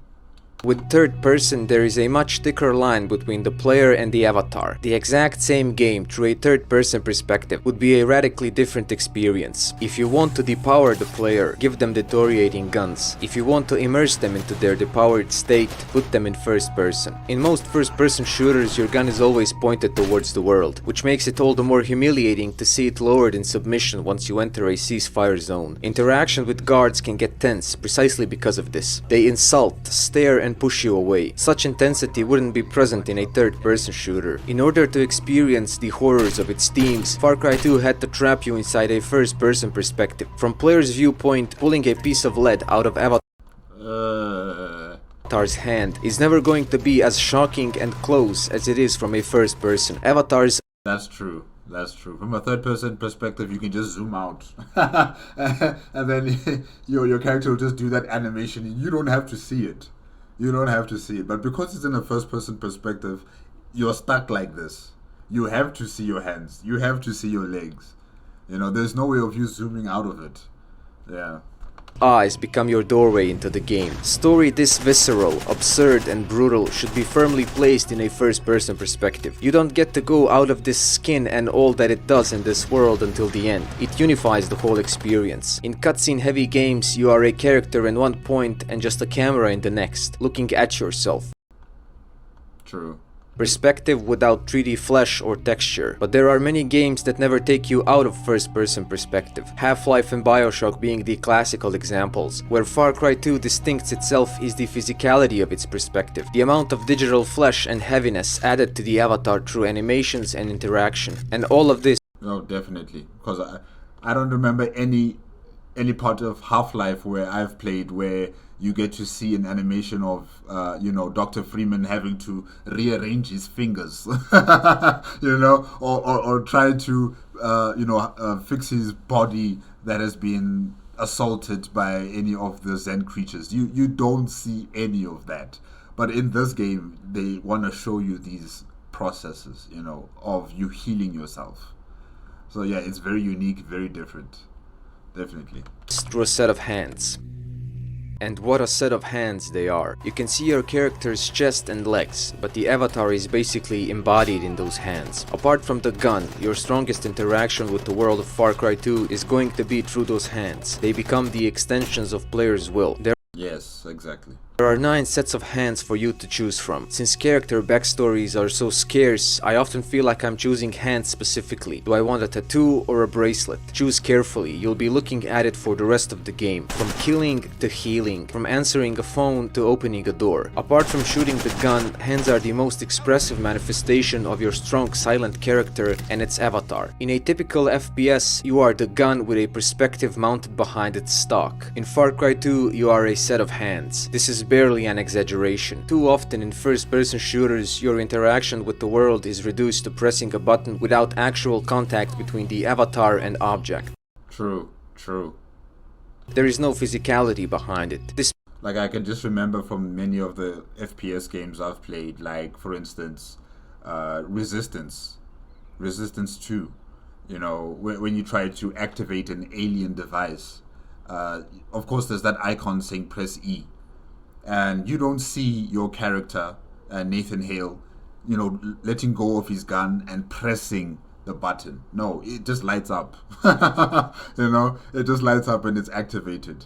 Or when you try to open a door, you know, you press the E button, but there is no animation of you actually doing it. It just opens. So yeah, if they actually are putting in that sort of believability within Far Cry 2, where you can actually see the utilization of hands, not just in holding a gun, not just in healing yourself, but also interacting with the world, then they've really pushed an envelope in this game. Yeah, that's what I'm saying. The people who created this game, they enjoyed their job. They were enjoying their job. Because they could have just easily just made it like all the other games, where you just press E, then all of a sudden whatever is supposed to happen just happens, but you know, there's no interaction. Yeah.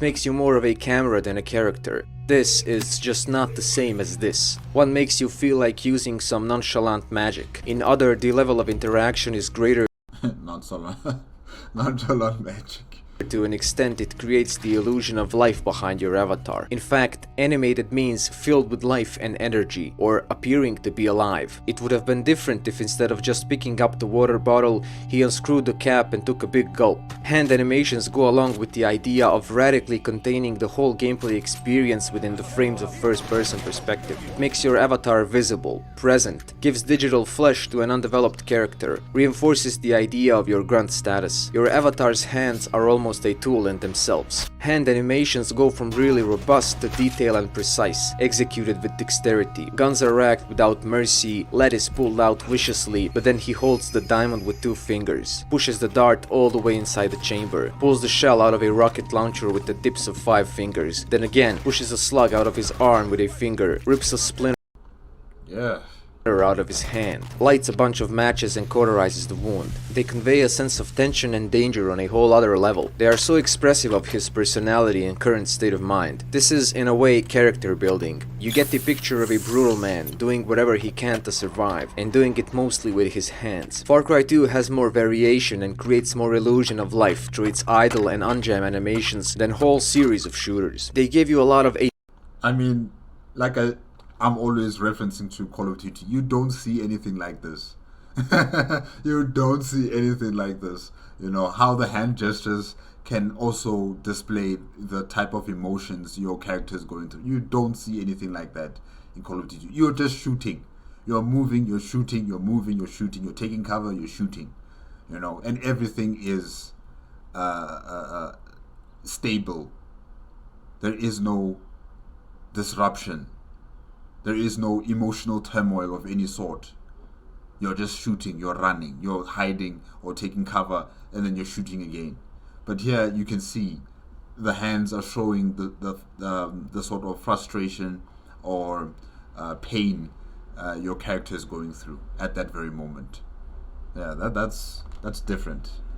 typical shooter equipment like a monocle, map and GPS, morphine syringe, ratchet, knife and pliers, cell phone, watch. Using them only deepens the interaction. 2 of my favorite animations are when he holds the AR-16's magazine against the handguard with his thumb while inspecting a jammed bullet in the chamber, and when the whole of his pliers slip while pulling a slug out of his leg and he has to do it again. When I first experienced it, I laughed out loud. I simply couldn't believe to what distance this game was prepared to go. Just think of it. During the course of one game, you'll see hundreds of animations performed the exact same way, without a single failure or variation. This is an example of how to create the illusion that such inexorable finality of outcome can be shaken, because there are animations faulty by design, implying more life behind the avatar, life capable of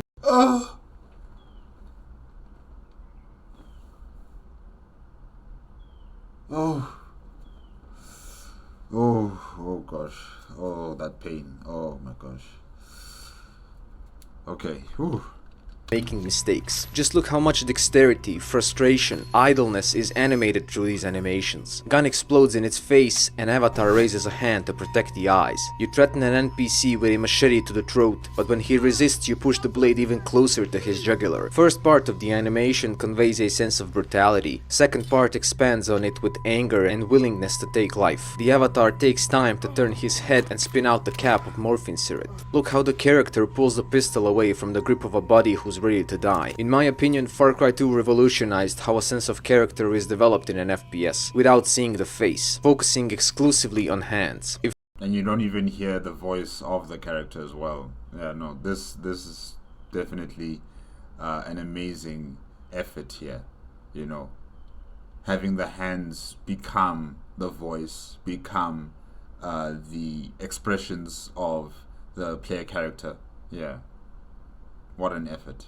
If Avatar is the representation of your character, then hands are the strongest representation of Avatar itself. In strategy games, you are usually in God's perspective, controlling means of production and actions of foot soldiers. 50 of them die in a cannon barrage, you create 50 more by pressing a button. In Far Cry 2 you get to be that foot soldier, and nothing will immerse you more into such a role than first-person perspective. They want you to experience everything that happens in the game as close as possible. It's not that you are unleashed into the world of Far Cry 2, you are trapped inside of it. You are going to meticulously go through the food chain of this game, bottom up, and instead of getting a sense of dominance, turning first person into a godlike perspective just because there's a gun in front of you, you'll have to unjam your firearms, pull objects out of your flesh, run for your life, and will always be reminded that you are just a part of this world. You'll do good and bad things, and game will offer no moral guidance, only immersion. And since the player characters are so insignificant in their development, the line between you and this violence is very thin. It almost feels like they had wished to break the fourth wall at times. Behind designs there are philosophies. If a game gives you a gun and a world map in the corner, focuses on you using the gun, since map is placed conveniently for you to navigate without effort. On the other hand, if a game gives you a diegetic map that you have to pull out in order to get your bearings, orientation is out of the question during the heat of the battle. You'll have to rely on your skills and in-game clues instead of a minimap. One design is more forgiving, the other expects effort. One gives you the means to wreak havoc inside a playground, the other asks you to manage your gameplay. This pushes your focus from the HUD into the actual gameplay, deepening the level of immersion. Jamming animations get you closer to guns. It's not just a prop anymore. It reacts to being used, and Avatar interacts with it beyond just racking and pulling the trigger. Healing animations have shock value,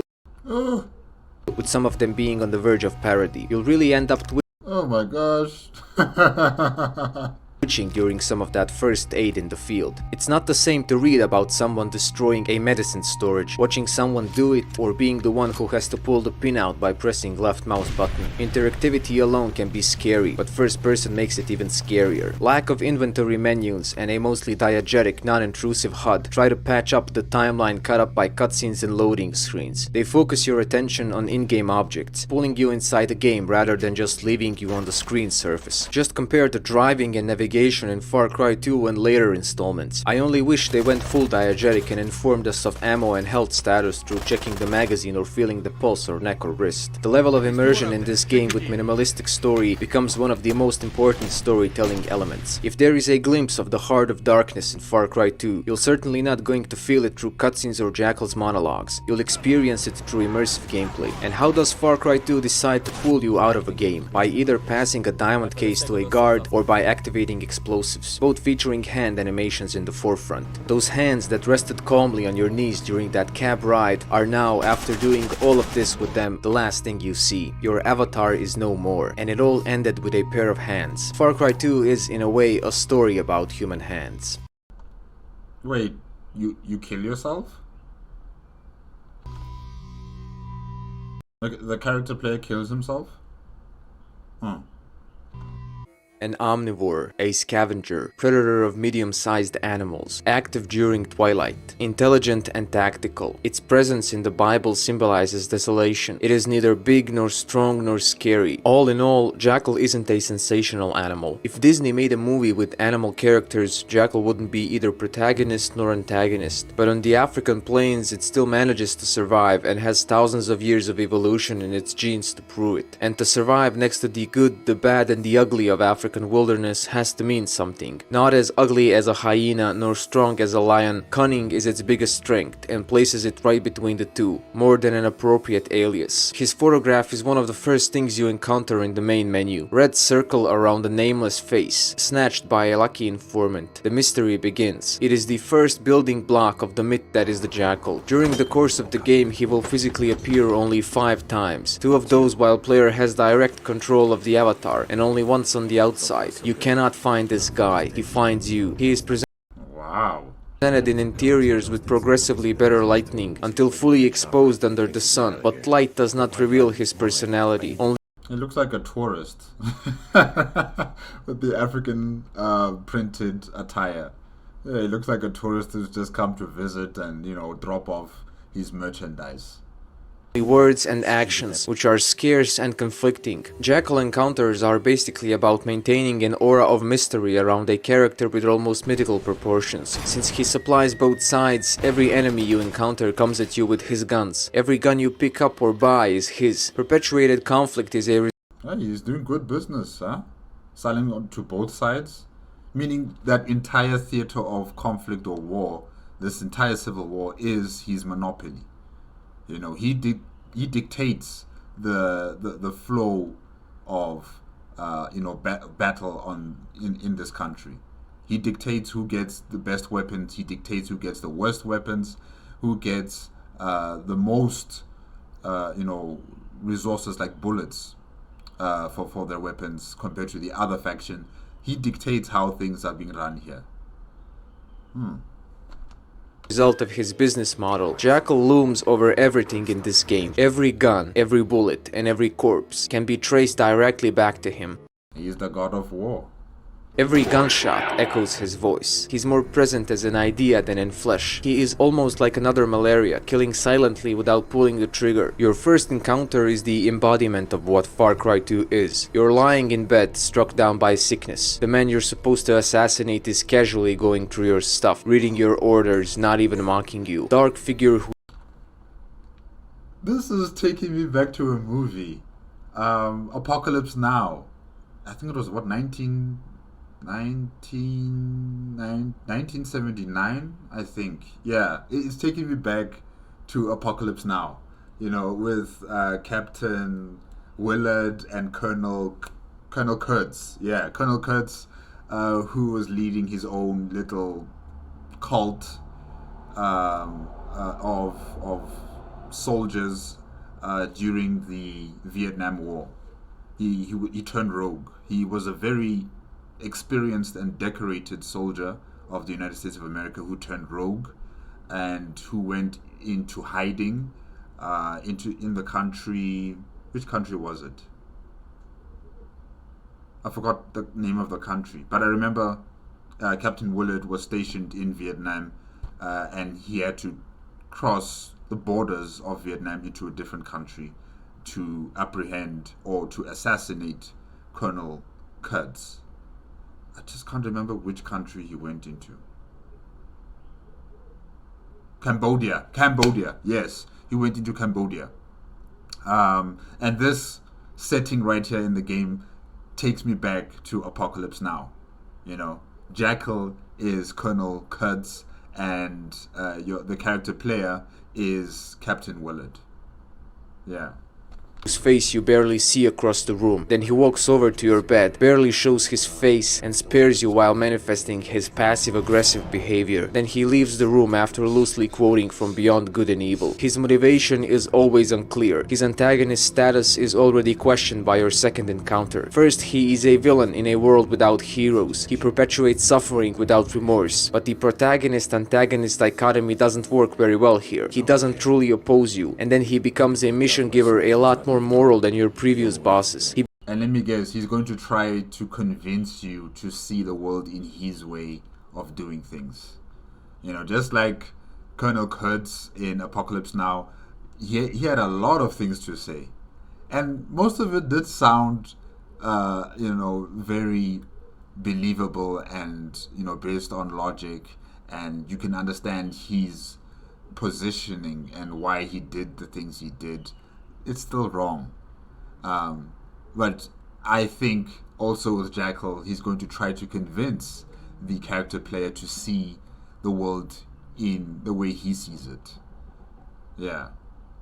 Becomes an anti-villain with a noble goal, stopping the war through killing. In the end, he is the one who completes your original task, and his actions result in more good than anyone else's. We don't know who he was and never will. They made him a character that is hard to judge or even attach oversimplified labels to, like madman, psychopath, or tyrant. There is no insanity. He's a capitalist. That's what I know for sure.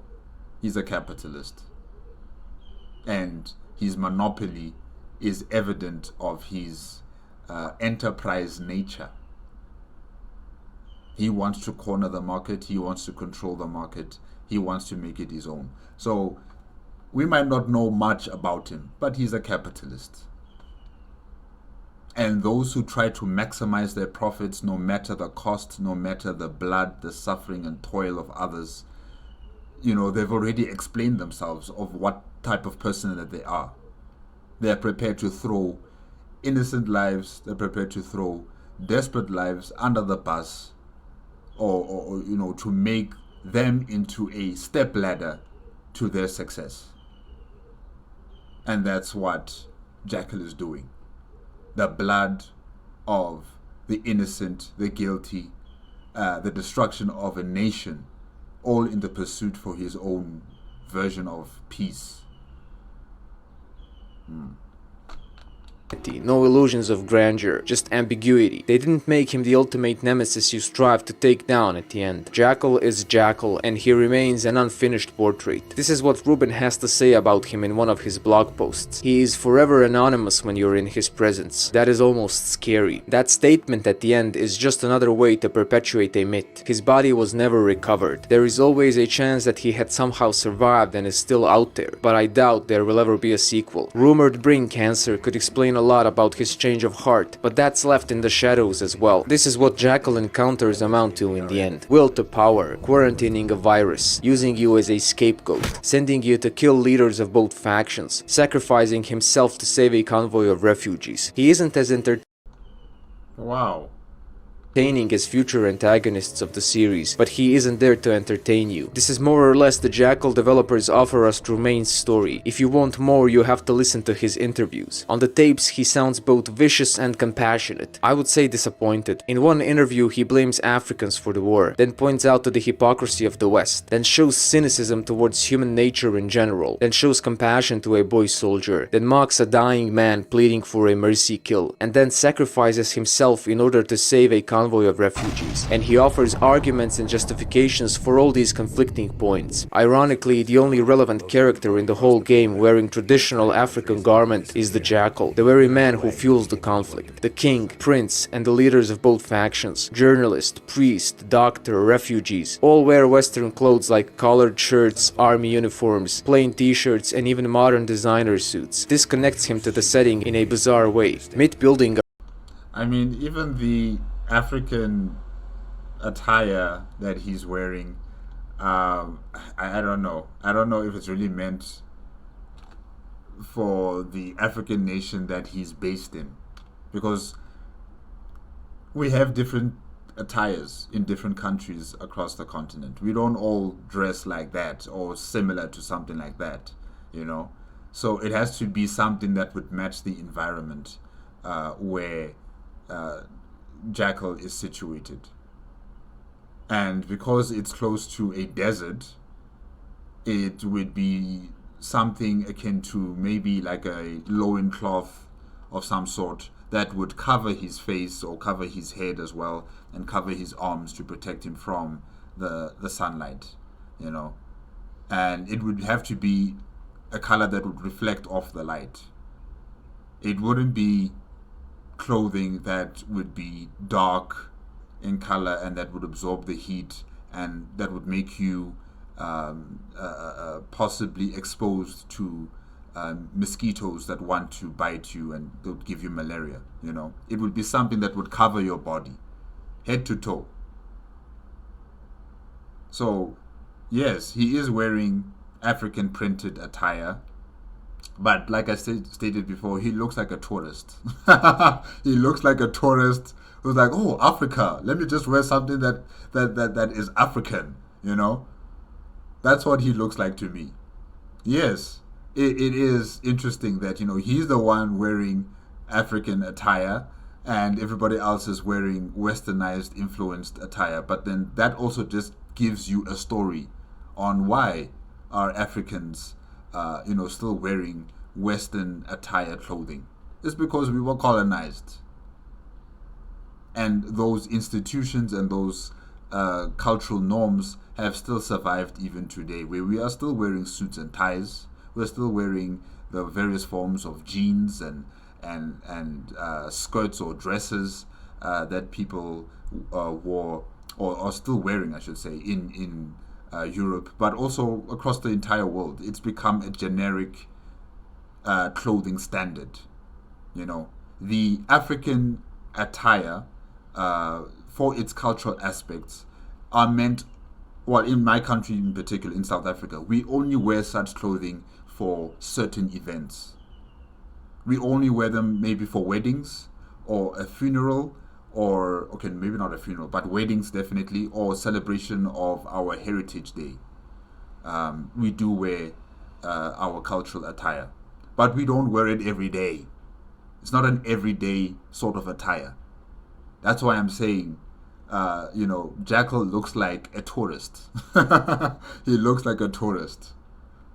So, highlighting the fact that the Africans are not wearing this attire, but Jackal is wearing this attire, it doesn't really give that sort of impact with me, because I understand in terms of the African continent and the different nations of the African continent have all experienced forms of colonization, and all that we've experienced has gone through the years and have made us into the people that we are right now, and the clothing that we wear, and the global forces, the globalization in terms of trade that has spread across the world, including Africa, where African printed attire has been relegated to cultural events, has been relegated to cultural,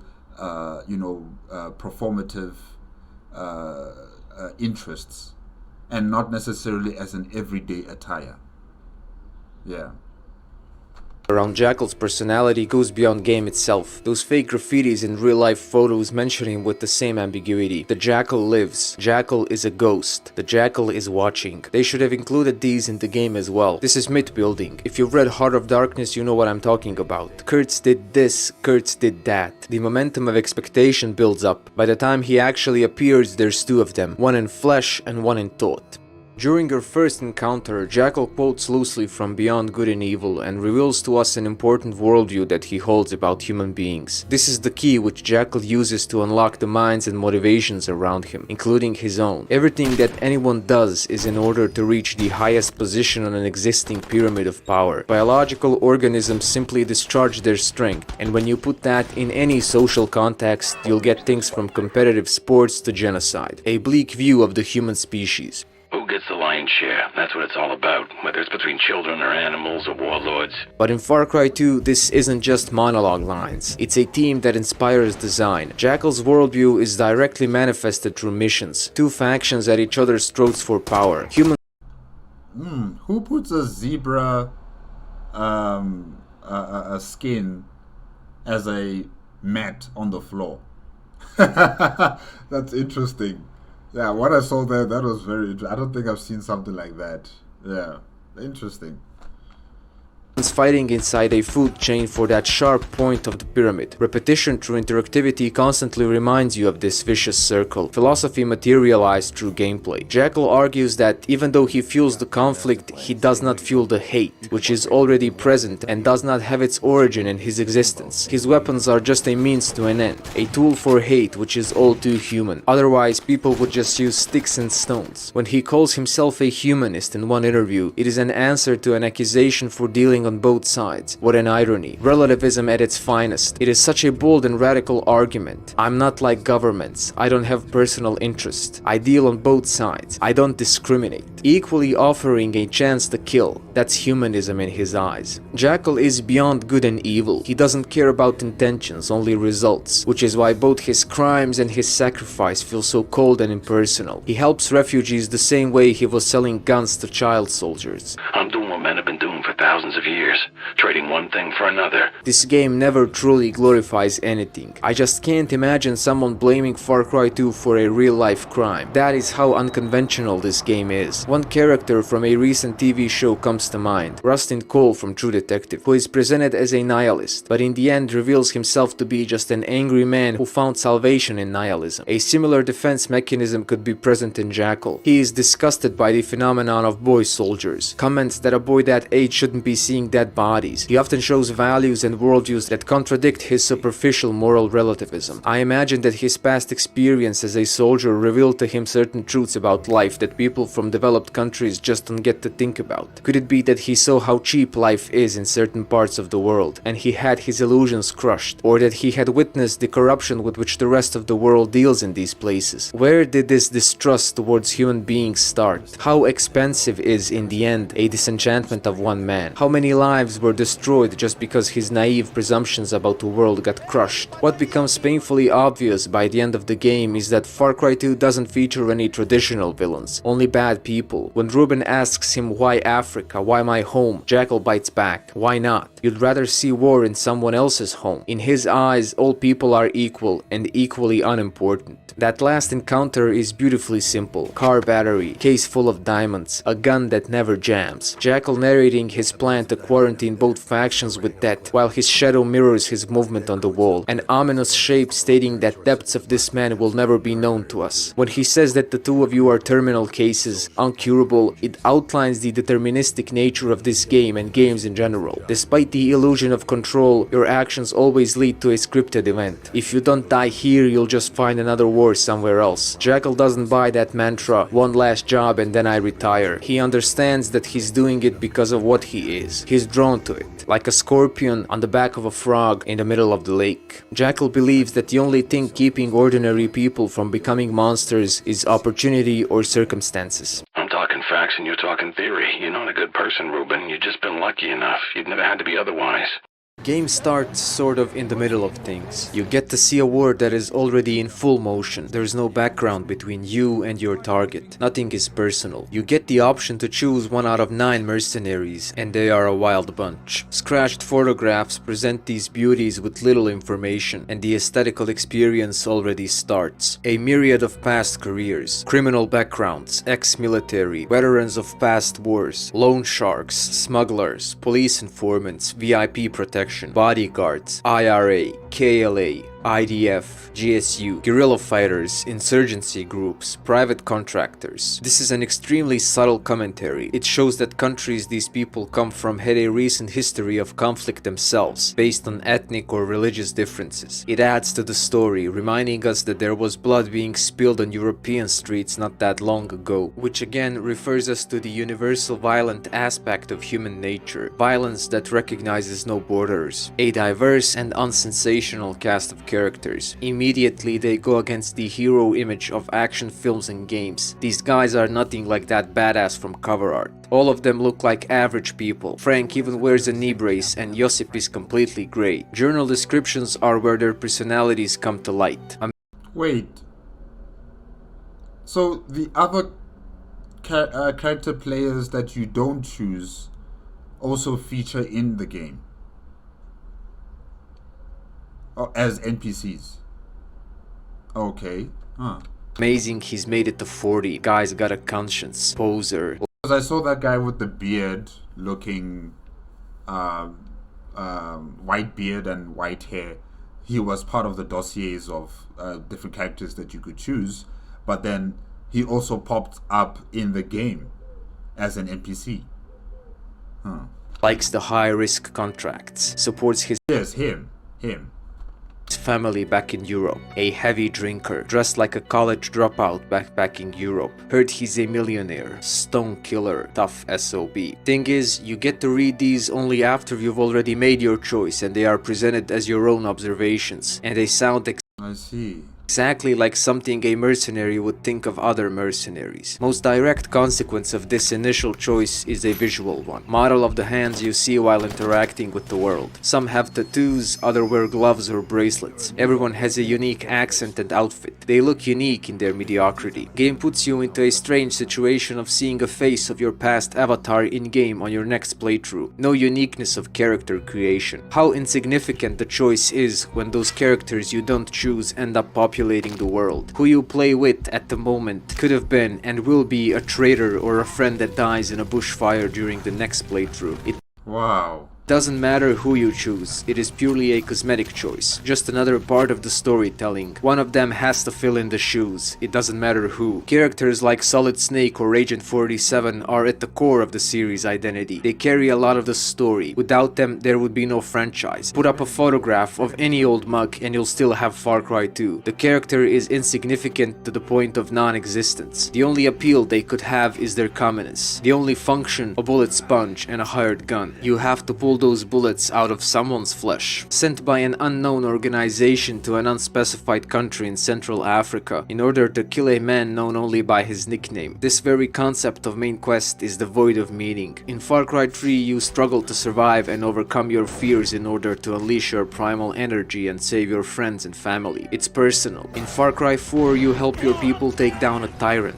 You are a revolutionary fighting a noble cause. It's meaningful. In Primal you fight for survival of your tribe. It's noble. In Far Cry 2 you have no tribe, you have no personal goal, no identity apart from a tattoo or an occasional grunt while pulling objects out of your flesh. There's no personal vendetta, no noble cause, no real past within the game. You don't liberate anything, you kill for money. Even though the cover art doesn't suggest it, you are nothing but a foreigner in a foreign land, an intruder wherever you go. Shark drawn by the smell of blood to feast on the carcass of a dead whale while tourists record from the boat. In Far Cry 3 and 4 you are at the top of the food chain from early on in the game, despite the fact that both protagonists are just ordinary non-military guys with no combat experience. While in Far Cry 2 you are always the underdog, despite the fact that you are an experienced mercenary. This distinction tells a lot about the aesthetics of these games. Just imagine these characters, how they look and what impression they give, and then look at what you experience through them as avatars. This aesthetical inconsistency has always bothered me. If Far Cry 3 wanted to show us the brutal learning curve Jason would have to follow in order to become such an efficient killer, gameplay wouldn't be nearly as fun as it was. Juxtapose these images in your mind. Photo of Jason and chain takedowns and a bunch of mercenary photos and brutal Far Cry 2 combat. In Far Cry 2 everything tells a consistent story, from your character's background to the way they interact with the environment. It all works towards creating a unified aesthetical experience. No dreams within dreams, no survival in space, no apocalypse, no aliens, just human beings and millions of years of evolution behind them. It was intended to be an interactive journey into the heart of darkness, an ambitious goal that wasn't fully realized. The story isn't bad, it is just that the way it was implemented and reflected on the player is shallow, when it actually exists. It does manage to chip away at some more classical themes regarding human nature and its animalistic depths, while trying to keep balance on the shoulders of a few giants. It has a minimalistic plot. Ambiguity and implications are utilized more than actual storytelling. Arrival, malaria, grunt work for both factions, relocation, more grunt work. Halfway through the game you're not any closer to your real objective. Then you kill captains of both factions and you and Jackal sacrifice yourselves. A story. Wow. Okay. Well, the war continues even after you guys die. I guess that's the real end of the story. There's no happy ending. There's no sad ending. It's just what it is. The human condition continuing. story like this wouldn't even need a real script, only a basic framework. Just imagine yourself narrating it to someone. It's impossible to spoil. There just isn't a lot of traditional story in Far Cry 2. Apart from forcing its story onto players through cutscenes and monologues, Far Cry 2 places a lot of its broader story into gameplay itself, suggesting it through world building, combat experience, and other thematically consistent elements. Billboards, European companies, old slave outposts. Some of these are too subtle and many players will just march past them as if they were simple dead objects. They've tried to utilize Like it's just another location you have to go through, shoot people up, get out, go to another location. You won't really focus much on, why is this place situated in this location? Why is there a town here? Why are they using mud huts? Or why does colonial buildings from so long ago still stand strong while the far more modern buildings are dilapidating?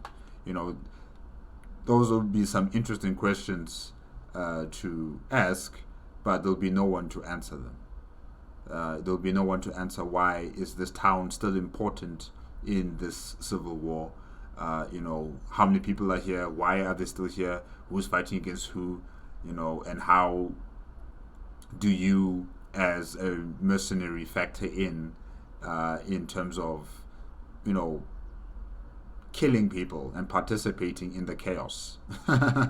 You're just here, do your job, get out, go to the next location, survive malaria, make sure that your guns are still okay. And yeah, that's about it. And then of course you get your missions from Jackal, you get your missions from other people, but you don't really get to dig deeper into the conflict and into the country that you are based in. Yeah. a natural tendency of human brains to create stories out of everything, sort of how a dark figure amongst the tree line becomes Bigfoot. They've provided a context and scattered pieces of the story throughout the world. The rest is just the interaction of players' personality, gameplay, and randomness. But I wouldn't say that players become creators. It's more like piecing a puzzle. You don't create art, you only direct your own experience within a finite framework. You can't experience zombie apocalypse by playing Far Cry 2. Depending on preference, this could be deemed lazy writing or brilliant storytelling. You take from it what you want or can. It is a lot like a Rorschach's test, a neutral stimuli to which people react differently, manifesting their personality in the process. Therefore, Far Cry 2 can be a game where nothing literally happens for 15 hours and then you kill yourself, or an interactive journey into the heart of darkness. Problem is, it is extremely easy to come off as pretentious or unable to actually deliver a story, so you have to hide behind ambiguity and player freedom. But despite these stories you create out in the world of Far Cry 2, developers will force their own story onto you. In the back of the cab, sick with malaria, twice bedridden without control, thrown on a pile of corpses in a truck heading for a mass grave, knocked unconscious, sent on a suicide mission. These are situations your avatar is in outside of actual gameplay, and you choose none of them. Yeah, you have no control over that. There are no speech bubble choices. There's nothing. It seems like you're just going through the motions, as these people appear before you and they talk to you or they threaten you, the jobs that you're taking. There is no interaction coming from you as the character player, asking them questions or trying to get the backstory on why do they want you to do a certain job. It's just, yes, you will do it. Combat, you're given a fair chance. Outside of combat, you have to sit and watch what happens. So it doesn't matter that you perhaps haven't died a single time during your whole playthrough. You still get to be dominated by the story. It is merciless in its finality. This fits the general aesthetics, no doubt about that. But it doesn't really create that sense of a real puppet master somewhere above you. Unless Jackal has mastered black magic, there is no reason for you to follow him blindly. I was interested in him as a character, but I never felt mesmerized by his presence. You are a mercenary, working for money. There is no reason for you to believe any of his philosophizing and sacrifice for a noble cause. Your character wouldn't even understand half the things he says. They would bounce right off of his skull. You two are just not on the same level. Perhaps I want to survive and retire after all. Why would a player accept the idea that he became cancer while playing? This epiphany comes out of nowhere and feels forced. The game offers no logical reasons for you not to be like other mercenaries, clinging to life despite all the atrocities, despite malaria. There is just no sense for us to follow Jackal's Call of the Void. The character wouldn't even hear its echo. The only way to explain it is to force meaning into it. That's why I'm saying, because your character can't speak for himself, you can't choose the different types of sentences that you would want to engage with people like Jackal. You're just standing there, you're just listening to the monologues coming from this man, and that's it. You don't really have a choice to say no. I'm not doing this. You just go with the motions. Yeah.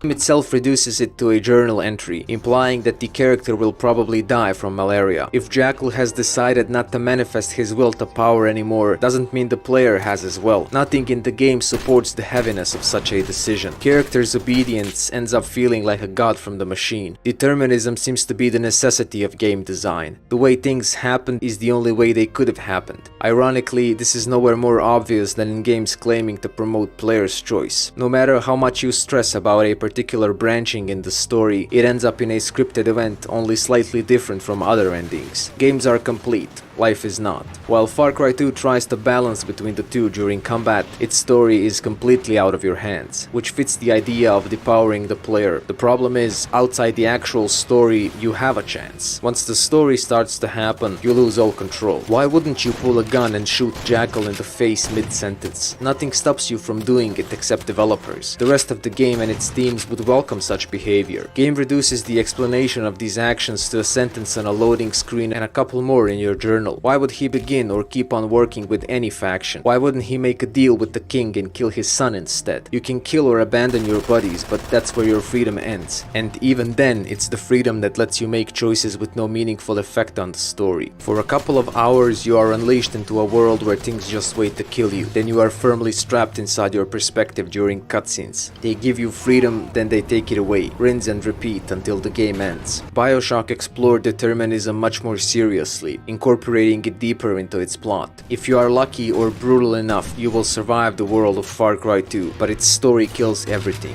Killing all the mission givers by the end of the game isn't even possible in most RPGs. In Far Cry 2 it's the norm, but it's not your choice. Those you spare are grouped inside a hut for one last time and killed indiscriminately on Jackal's behalf. The only time Far Cry 2 lets you create your own experience is outside of the actual story. Story is always painfully the same, and what differences exist are completely meaningless, sometimes even hard to notice. The one who tasks you with the assassination gets killed himself an hour later. No matter how hard you fight, you can't win that shootout at the end of the first act. You will always end up on a pile of corpses. Reasoning behind this would be that you were outnumbered and cornered, but you face a lot of randomly worse scenarios out in the world and come out of them alive.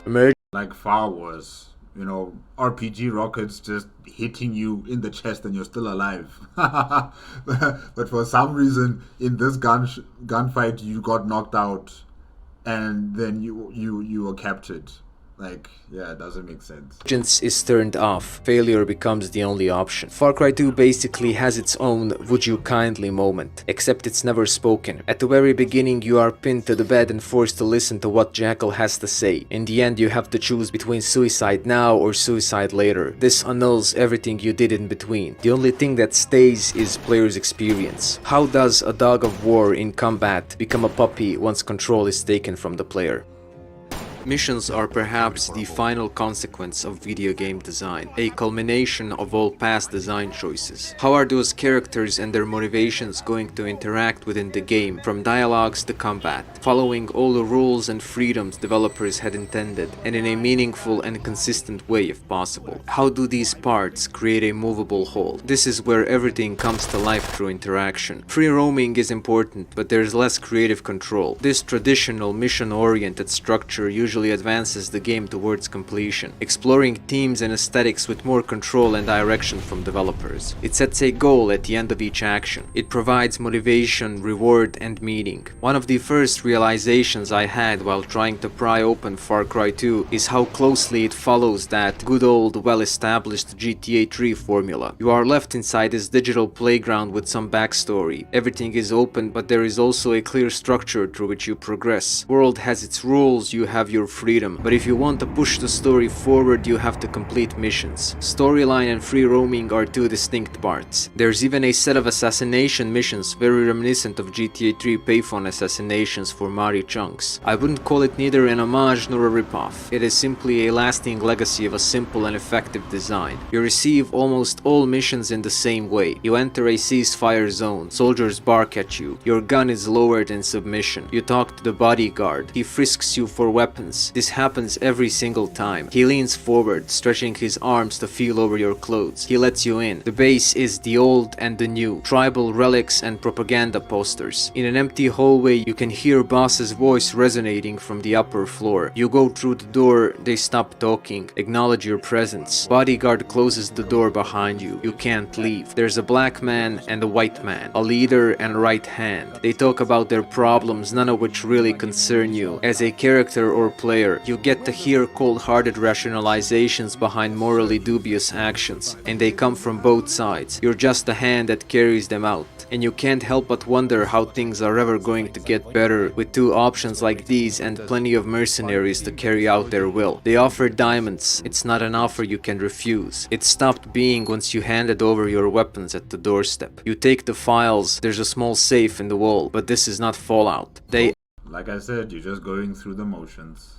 add that this is a secret operation. Their boys are going to shoot on sight. It's nice to know. Their faces disappear behind a closing door. You knock at the front door, bodyguard opens it and lets you out into the street. All of this while trapped in a first-person perspective. This is how you design receiving a mission without a cutscene. And later, when you need to assassinate one of the leaders, bodyguard lets you in with a thumbs up and a smile. What an ironic change. You can't help but feel an overwhelming difference once you enter this holy space with a gun in your hands for the first time, because it is such a strong contrast to all your previous experience. Myriad of characters have conflicting interests. You navigate all of them until you get tangled to the point where a large-scale massacre is inevitable. After it happens, credits roll. Majority of video games have a purpose behind all the action. Everything that happens, no matter how horrifying, complicated or difficult, is crowned with some kind of meaning at the end. Overcoming yourself, winning, losing, dying a meaningful death. Not in Far Cry 2. You get to play out absurdity, mission by mission, experiencing it through your avatar. Both factions are literally the same and you get to see it firsthand. In-game clock marches on mercilessly as you dance on the grey spectrum of good and bad. This is where developers trick you into killing without offering a princess at the end, or even Jackal's head. You commit all these crimes, methodically piling bodies on top of each other, all of it with the idea of meaningful ending as a form of reward or redemption. What you actually get is more of the same until you die. Despite everything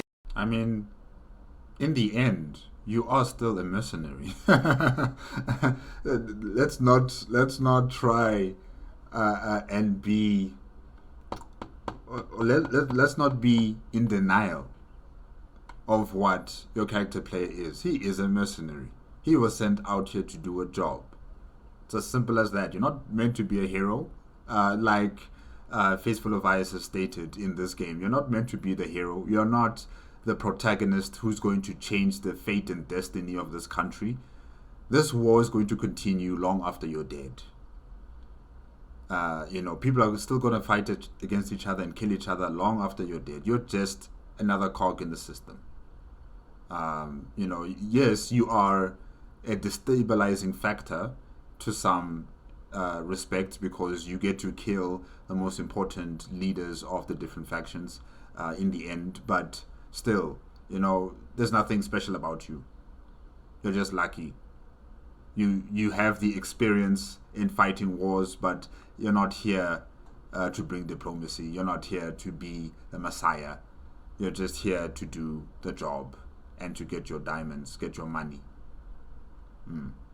you've done, factions still try to unite. Your bodies betray you and you die at the end. Progressing the story offers no reward besides diamonds. You are, somewhat pretentiously I have to admit, left with a 20-hour experience of meaningless and absurd grunt work. Mindless killing for money and survival. And besides what satisfaction you've already gotten from such an experience, the only other chance for appreciation of this game you're left with is the recognition of consistency between its higher concepts and its mechanics. Far Cry 2 strives to offer contents within form and encourage contemplation through immersion. It risks everything, that's why it's either loved or hated. It wishes to pull you into its harsh world with first-person perspective, to make you play out this incredibly impersonal story where there is literally no reason for anyone to care about anything, where the only mystery remains unsolved and the only task unfinished, only to shove you out of it, roughly and without any consideration for your plans and wishes, to show you what you've done, what you were a part of for the past 20 hours from a distance. At its core, it isn't a story about the Jackal or the Civil War. It is an interactive story about often unseen, ignored and denied parts of human psyche. And that story doesn't end with your death or credits. It ends and begins with you shutting off your computer. If you look at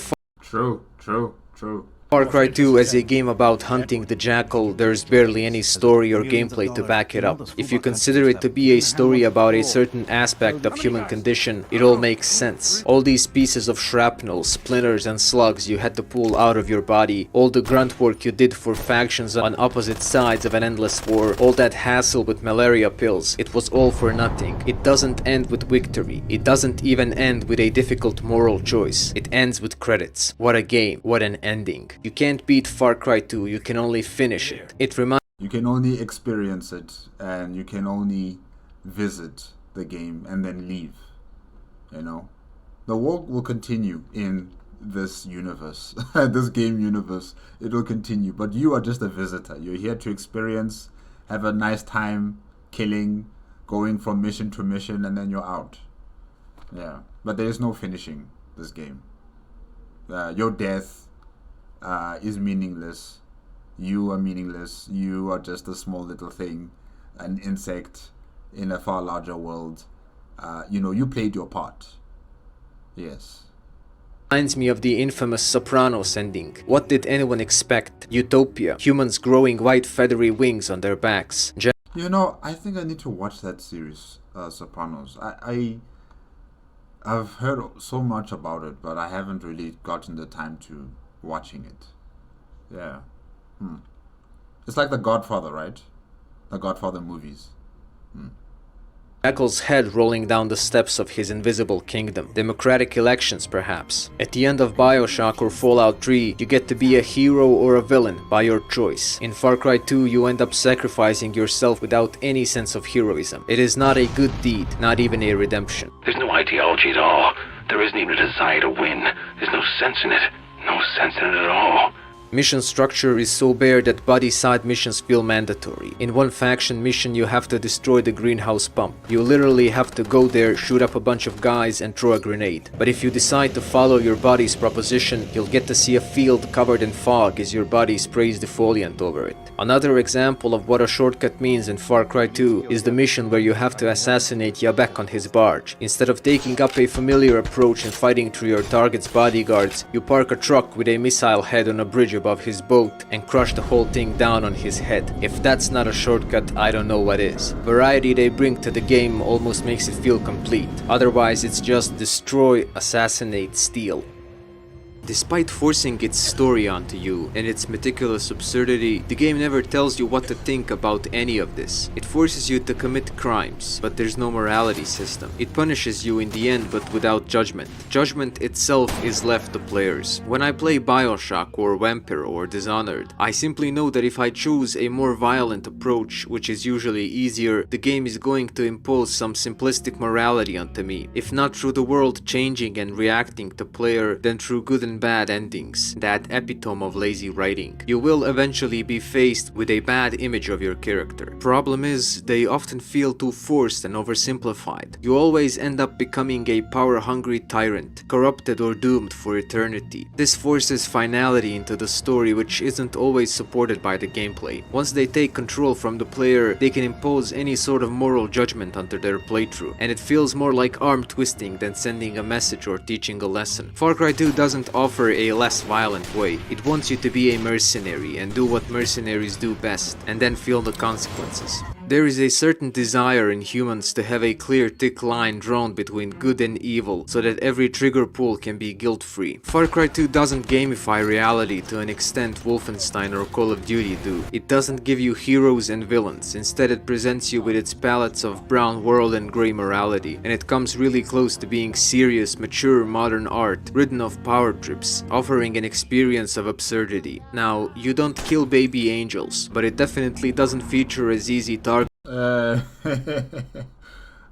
was what? Modern Warfare, right? Modern Warfare 4? Call of Duty Modern Warfare 4, I think so, yeah. As Nazis or terrorists. Literature and film had explored such themes for a long time, and video games have been introducing the trend for some time now. Kane and Lynch already offered a pure action experience without any judgment or reward a year before, and GTA 4 had two endings deprived of complete satisfaction. You've killed all the bad guys, but you weren't really the hero of the story like in San Andreas. Films and books don't always make you feel good, and games shouldn't either. There are myriads of irreplaceable experiences waiting for us if we discard the idea of winning or losing and accept simply experiencing something through interactivity. This is necessary if we want video games to cast off the image of mindless entertainment. It's not just developers who have to leave comfort zones with their creativity and directions they take. Players also have to challenge their approach to experiencing video games. Far Cry 2 offers a glimpse of such an approach. Borrowing smartly, presenting rip-offs as homages and pastiches has always led to some great art. Far Cry 2 had a lot of aesthetical influences at its disposal. I've already mentioned the GTA 3 influence on the game design. Then there's Half-Life and its narrative through gameplay without cutscenes breaking the flow. Boiling Point Road to Hell comes to mind as well, with a similar formula and atmosphere. A large open world, lots of weapons, different factions, freedom of approach, exotic setting featuring wilderness. But its main influence comes from other mediums, mainly film and literature, Lord of War, Blood Diamond, and a more classical source, Heart of Darkness. Any decent analysis of these influences requires a separate video. It is obvious developers paid close attention to all significant works related to their setting and themes. Orlov from Lord of War is a mouthy arms dealer who is all too happy to blab about his success to the viewers. Orlov himself was based on a real-life arms dealer, Victor Bout, who smuggled and sold surplus weapons from ex-Soviet states to Africa. He is currently serving a prison sentence in United States. He also has a somewhat murky past with a history of military service. Some newspaper outlets dubbed him the Merchant of Death. Archer is an ex-mercenary, gun runner and a diamond smuggler who likes to put a filter of moral relativism on everything and uses TIA as an ultimate argument for why a grim future cannot be stopped. At the end, he sacrifices himself in order to save a piece of Africa from getting into wrong hands. The influence here is obvious. Both Archer and Orlov have no problem watching people die as a result of their actions, rationalizing it with the argument that the exact same would happen without them, if not with AKs then with machetes. But these characters aren't enough to piece together someone like Jackal. Something more mythical, mysterious, inaccessible has to be there. Archer and Orlov are golden boys, businessmen. There's not an ounce of mystery in them. Final and most important ingredient is Mr. Kurtz. Just like in the book, all of Far Cry 2 is oriented towards the Jackal. This is where the character of the Jackal emerges, between myth and flesh, between contemporary criminals and an archetypal character. The horror is constantly implied through the whole game, with meaningless deaths, all too human savagery, greed and schemes, witnessed by the indifference of nature that encompasses all of it. Without Heart of Darkness, Far Cry 2 literally doesn't exist. Take it out of the game and you'll be left with an open world demo with interesting fire propagation system. Harsh nature of the world and human interaction within definitely comes from these films, but mystery, human nature, universal savagery, that comes from Heart of Darkness. An all too literate reference is present. Once you enter the Heart of Darkness, there is no turning back. It is literally the beginning of the end of the game. History of video games is happening as we speak. New games are being released, old ones are getting older. Cult followings survive. All the ones are getting remaked. And new ones emerge. There are graveyards and there's altars. As with many works of human origin, we need comparison to truly evaluate something. What place does the Far Cry 2 take within the series, the genre, and the video game history? It is not the first one, therefore it's not the Adam of Far Cry, but it differs from the first one and has similarities with the rest. Therefore, it originated parts of the current identity. Far Cry series owns its identity to both first and second installment. Like with all the others, people still love it, hate it, play it, will never touch it, and consider it to be the best worst in the series. Still, to this day, there is nothing out there quite similar to Far Cry 2, not even a Far Cry 2 clone, which says a lot about the game, positive or negative. Taking its aesthetical experience holistically, you won't find a lot of similar games out there. It is a AAA game that isn't afraid not to be for everyone, and I mean, imagine dying of malaria in an FPS game. Imagine, guys, or your gun jamming. No, this is unprecedented, I think, in a game, especially if it's a first-person shooter game. It's unprecedented. You know, people are just not ready for that. I think Far Cry 2 was ahead of its time in terms of putting in these mechanics, and also they have ostracized themselves from many first-person shooter game enthusiasts with this decision, because it doesn't give the efficiency that people want. They just want to get in there, shoot, get out.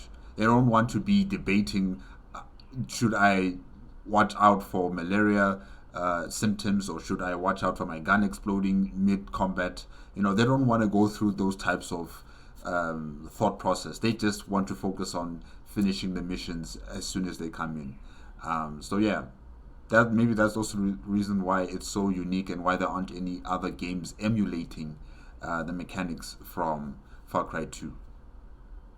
Yeah, it's unique.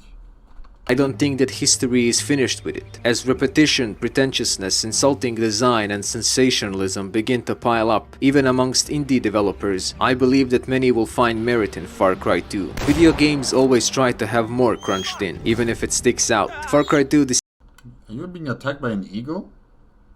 Wow. decided on a simple, almost crude formula, focusing heavily on just a number of things that will reinforce their main concept of what the game should be and what experiences it should offer. They've established a set of design rules that fit the aesthetics of the game and worked within that framework. This is why Far Cry 2 feels like such a tight package of aesthetics. It seems to me that the majority of criticism is because Far Cry 2 isn't like a typical video game. Why isn't there a clear good and bad side? Why is the sense of progression so slow? Why We've been conditioned to think this way with so many other gaming titles that, once we have a shock to the system, we feel uncomfortable. We feel as if, this game isn't really meant for the wider public to enjoy. It's meant for a select few of people who are, willing to play it. But if you just open your mind to it, if you're patient with it, I think anyone and everyone could enjoy this game. Yeah. Even me. Yeah. Why do guns deteriorate, jam, and explode? Why don't they last forever? Why are enemies so persistent? Why isn't there a free roam after you finish the game? All of these could be answered by the same answer. Developers wanted to create a different experience, and all of these things do that. A gun that never deteriorates is never going to be the same as the one that does, and that makes all the difference. I feel like a lot of people had problems with those exact elements that made the game unique. If all these things were actually taken out of the game, it would be just like Far Cry 3 with poorer graphics. And since preferences are just manifestations of our personalities, things regarding the legacy of Far Cry 2 aren't going to change anytime soon. As long as there are players out there that aren't afraid to see more than entertainment in video games, who aren't scared by narratives where you don't get to be the hero of the story. Players Me, who see games as a serious medium for translating and simulating spectrums of human thought and experience. Outside of simple dichotomies, there will be room for a black sheep like Far Cry 2. I believe that hand-holding, intrusive HUDs and empowering gameplay are going to reach their peak of banality, and different designs will find their way into the market, which will bring Far Cry 2 into the spotlight once again as Hold on. Let me see if Far Cry 2 is on Steam. Let me see if I can put it on my wish list.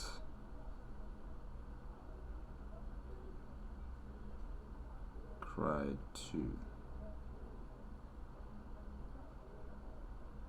Doesn't look like it's here.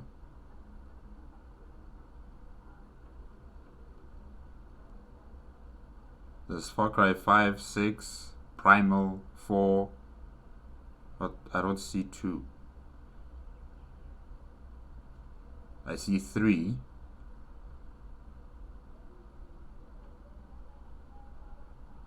Where's 2?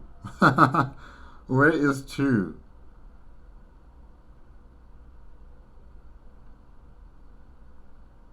Aha, there it is. Okay, I see it now. Alright, 169 rands. Alright, I'll wait for a special. Yeah, it's on my wish list. I will get it.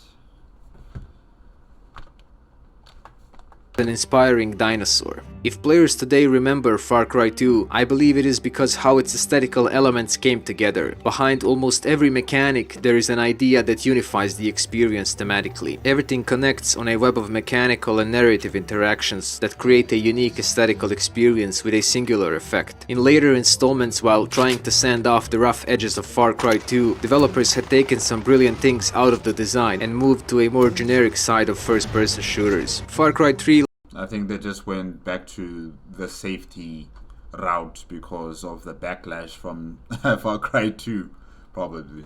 lets you do fun things you'll never experience in real life, while Far Cry 2 makes you do things you'd never wish happened to anybody. Far Cry 3 has a theme, but its gameplay is empowering chaos. Far Cry 2 is chaos with a message supported by the gameplay. Far Cry 3 offers fun through action. Far Cry 2 explores a certain theme through action. Bottom line is, video games are too often fun-oriented, which is why they are rarely classified as anything other than pure entertainment and not art, because they don't try nor have anything to say about human condition. It is hard to explore serious subjects through fun and empowerment. Far Cry 2 offers a much higher level of consistency. Its environment tells a story, characters tell a story, mechanics tell a story, and at the end, it's all a single story. While working on this text, I've often find myself editing out a recurring sentence. Despite its flaws, Far Cry 2 offers a unique aesthetical experience, and that's the best possible conclusion I can offer.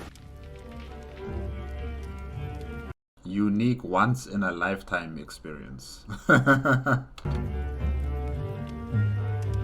honestly, yes, Fistful of Eyes does say that these mechanics might occur again in a future game. In some unknown, undetermined future, there might be a game that's similar to Far Cry 2, but I don't know.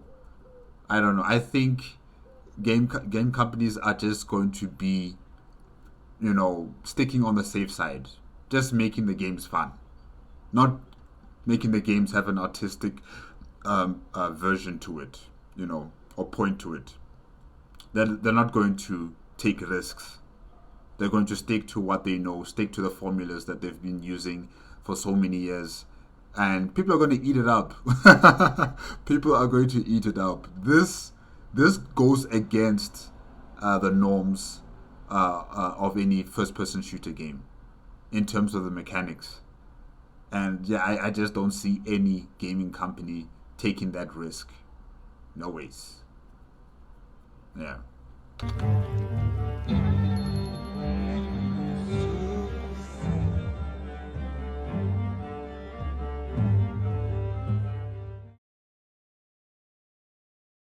Used up new ammo from Moldova, blew the slide right off the gun, smashed off his teeth. That cheap rubbish we were using in Bosnia, yeah? Okay. Yeah, that is it with aesthetics of Far Cry 2, made on the Faceful of Eyes YouTube channel and requested by Sam R. Grawal 929. Yes. Yeah, Far Cry 2 really does look like an interesting game that I would want to play as well.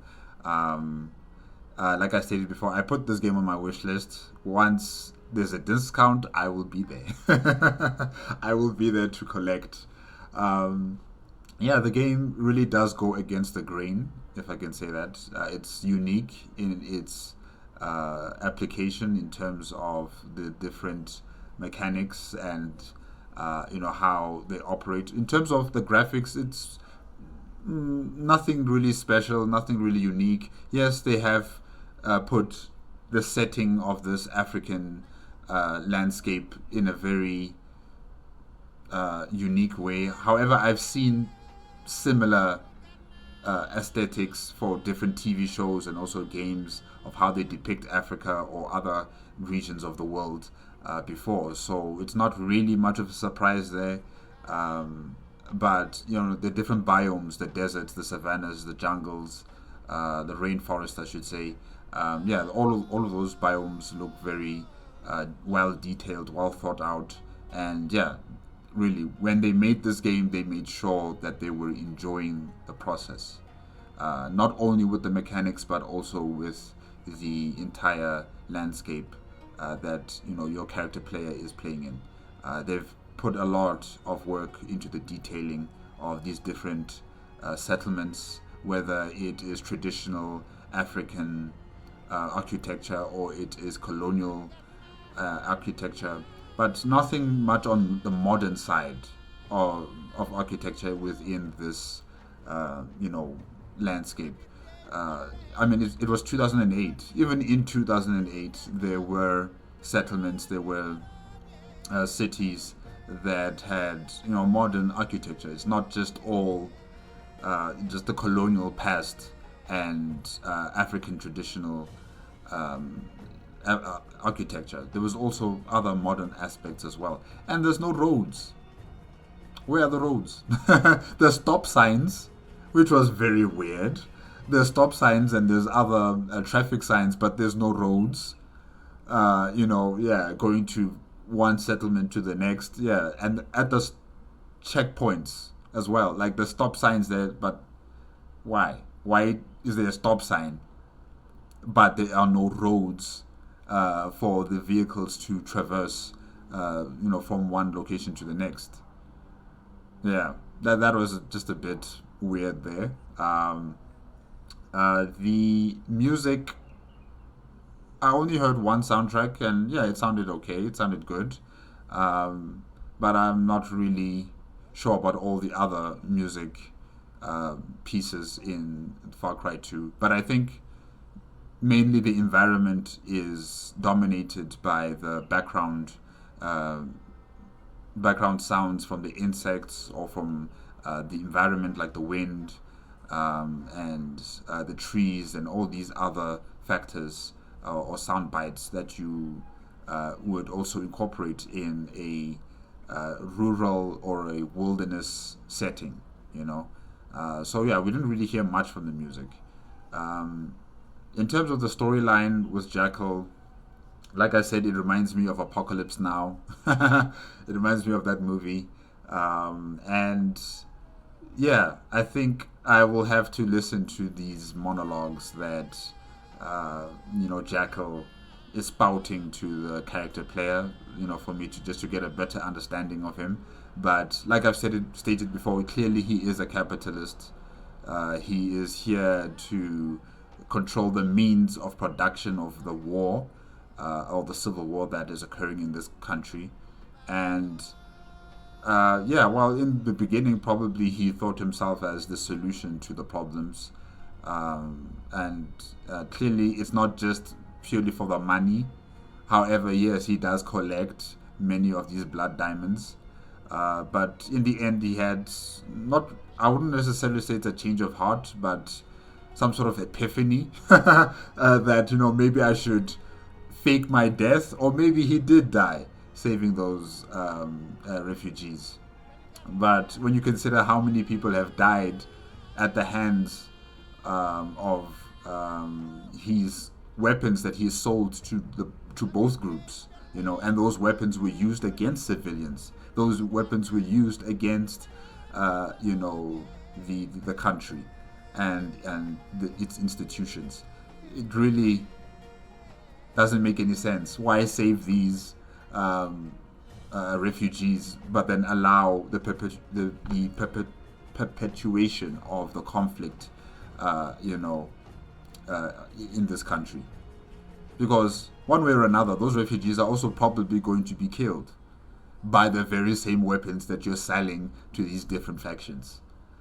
So why kill yourself now for these people at that very moment, when there's no assurity that your sacrifice is actually going to mean their survival because of what you have already done by spreading these weapons across two factions, or is it maybe multiple, maybe even more factions in the Civil War?